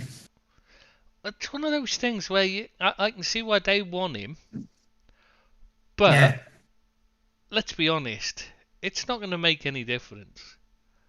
I mean, is he really making a difference? Is he changing the view of people about Qatar at all by being there? I mean, nobody. No. Maybe not. I mean, nobody thinks, oh, it's all right because Xavi's there, do they? No. In fact, it's not doing human rights, is he? No, exactly. In fact, everyone's sort of saying, what an arsehole going there. Yeah, they are. Yeah. How would you do that with the human rights abuses? That's what people are saying. And now he's coming out saying, oh, well, I want to go home to Barcelona. He's come out and said it. It's like... apparently they haven't lost the league. They haven't lost the league game since they restarted football in Qatar after the pandemic. So you see why they don't want to let him go. But, yeah. And he's definitely. Well, it's that up, boys, because I'm going to have me dinner tea now. And toast, yeah. No, I haven't had my dinner yet. I got in at 4 o'clock. I'm coming here, so oh, Bill. Have me dinner now. See, what's for dinner, Bill? What's for dinner? I'm having pizza tonight because I told her not to do me nothing because I had the podcast to do. So she put pizza in the oven and it's. Oh, bless smell it ready now. Enjoy your pizza then, mate. Think you can have. It's probably great by now. Take care, mate. See you next Thursday. Thanks, Chris. Yeah, cheers, Rob. See you, mate. See you next week, lads. Ta-ra. Yeah, take care, mate. Bye-bye. Oh, I'm bloody hungry now.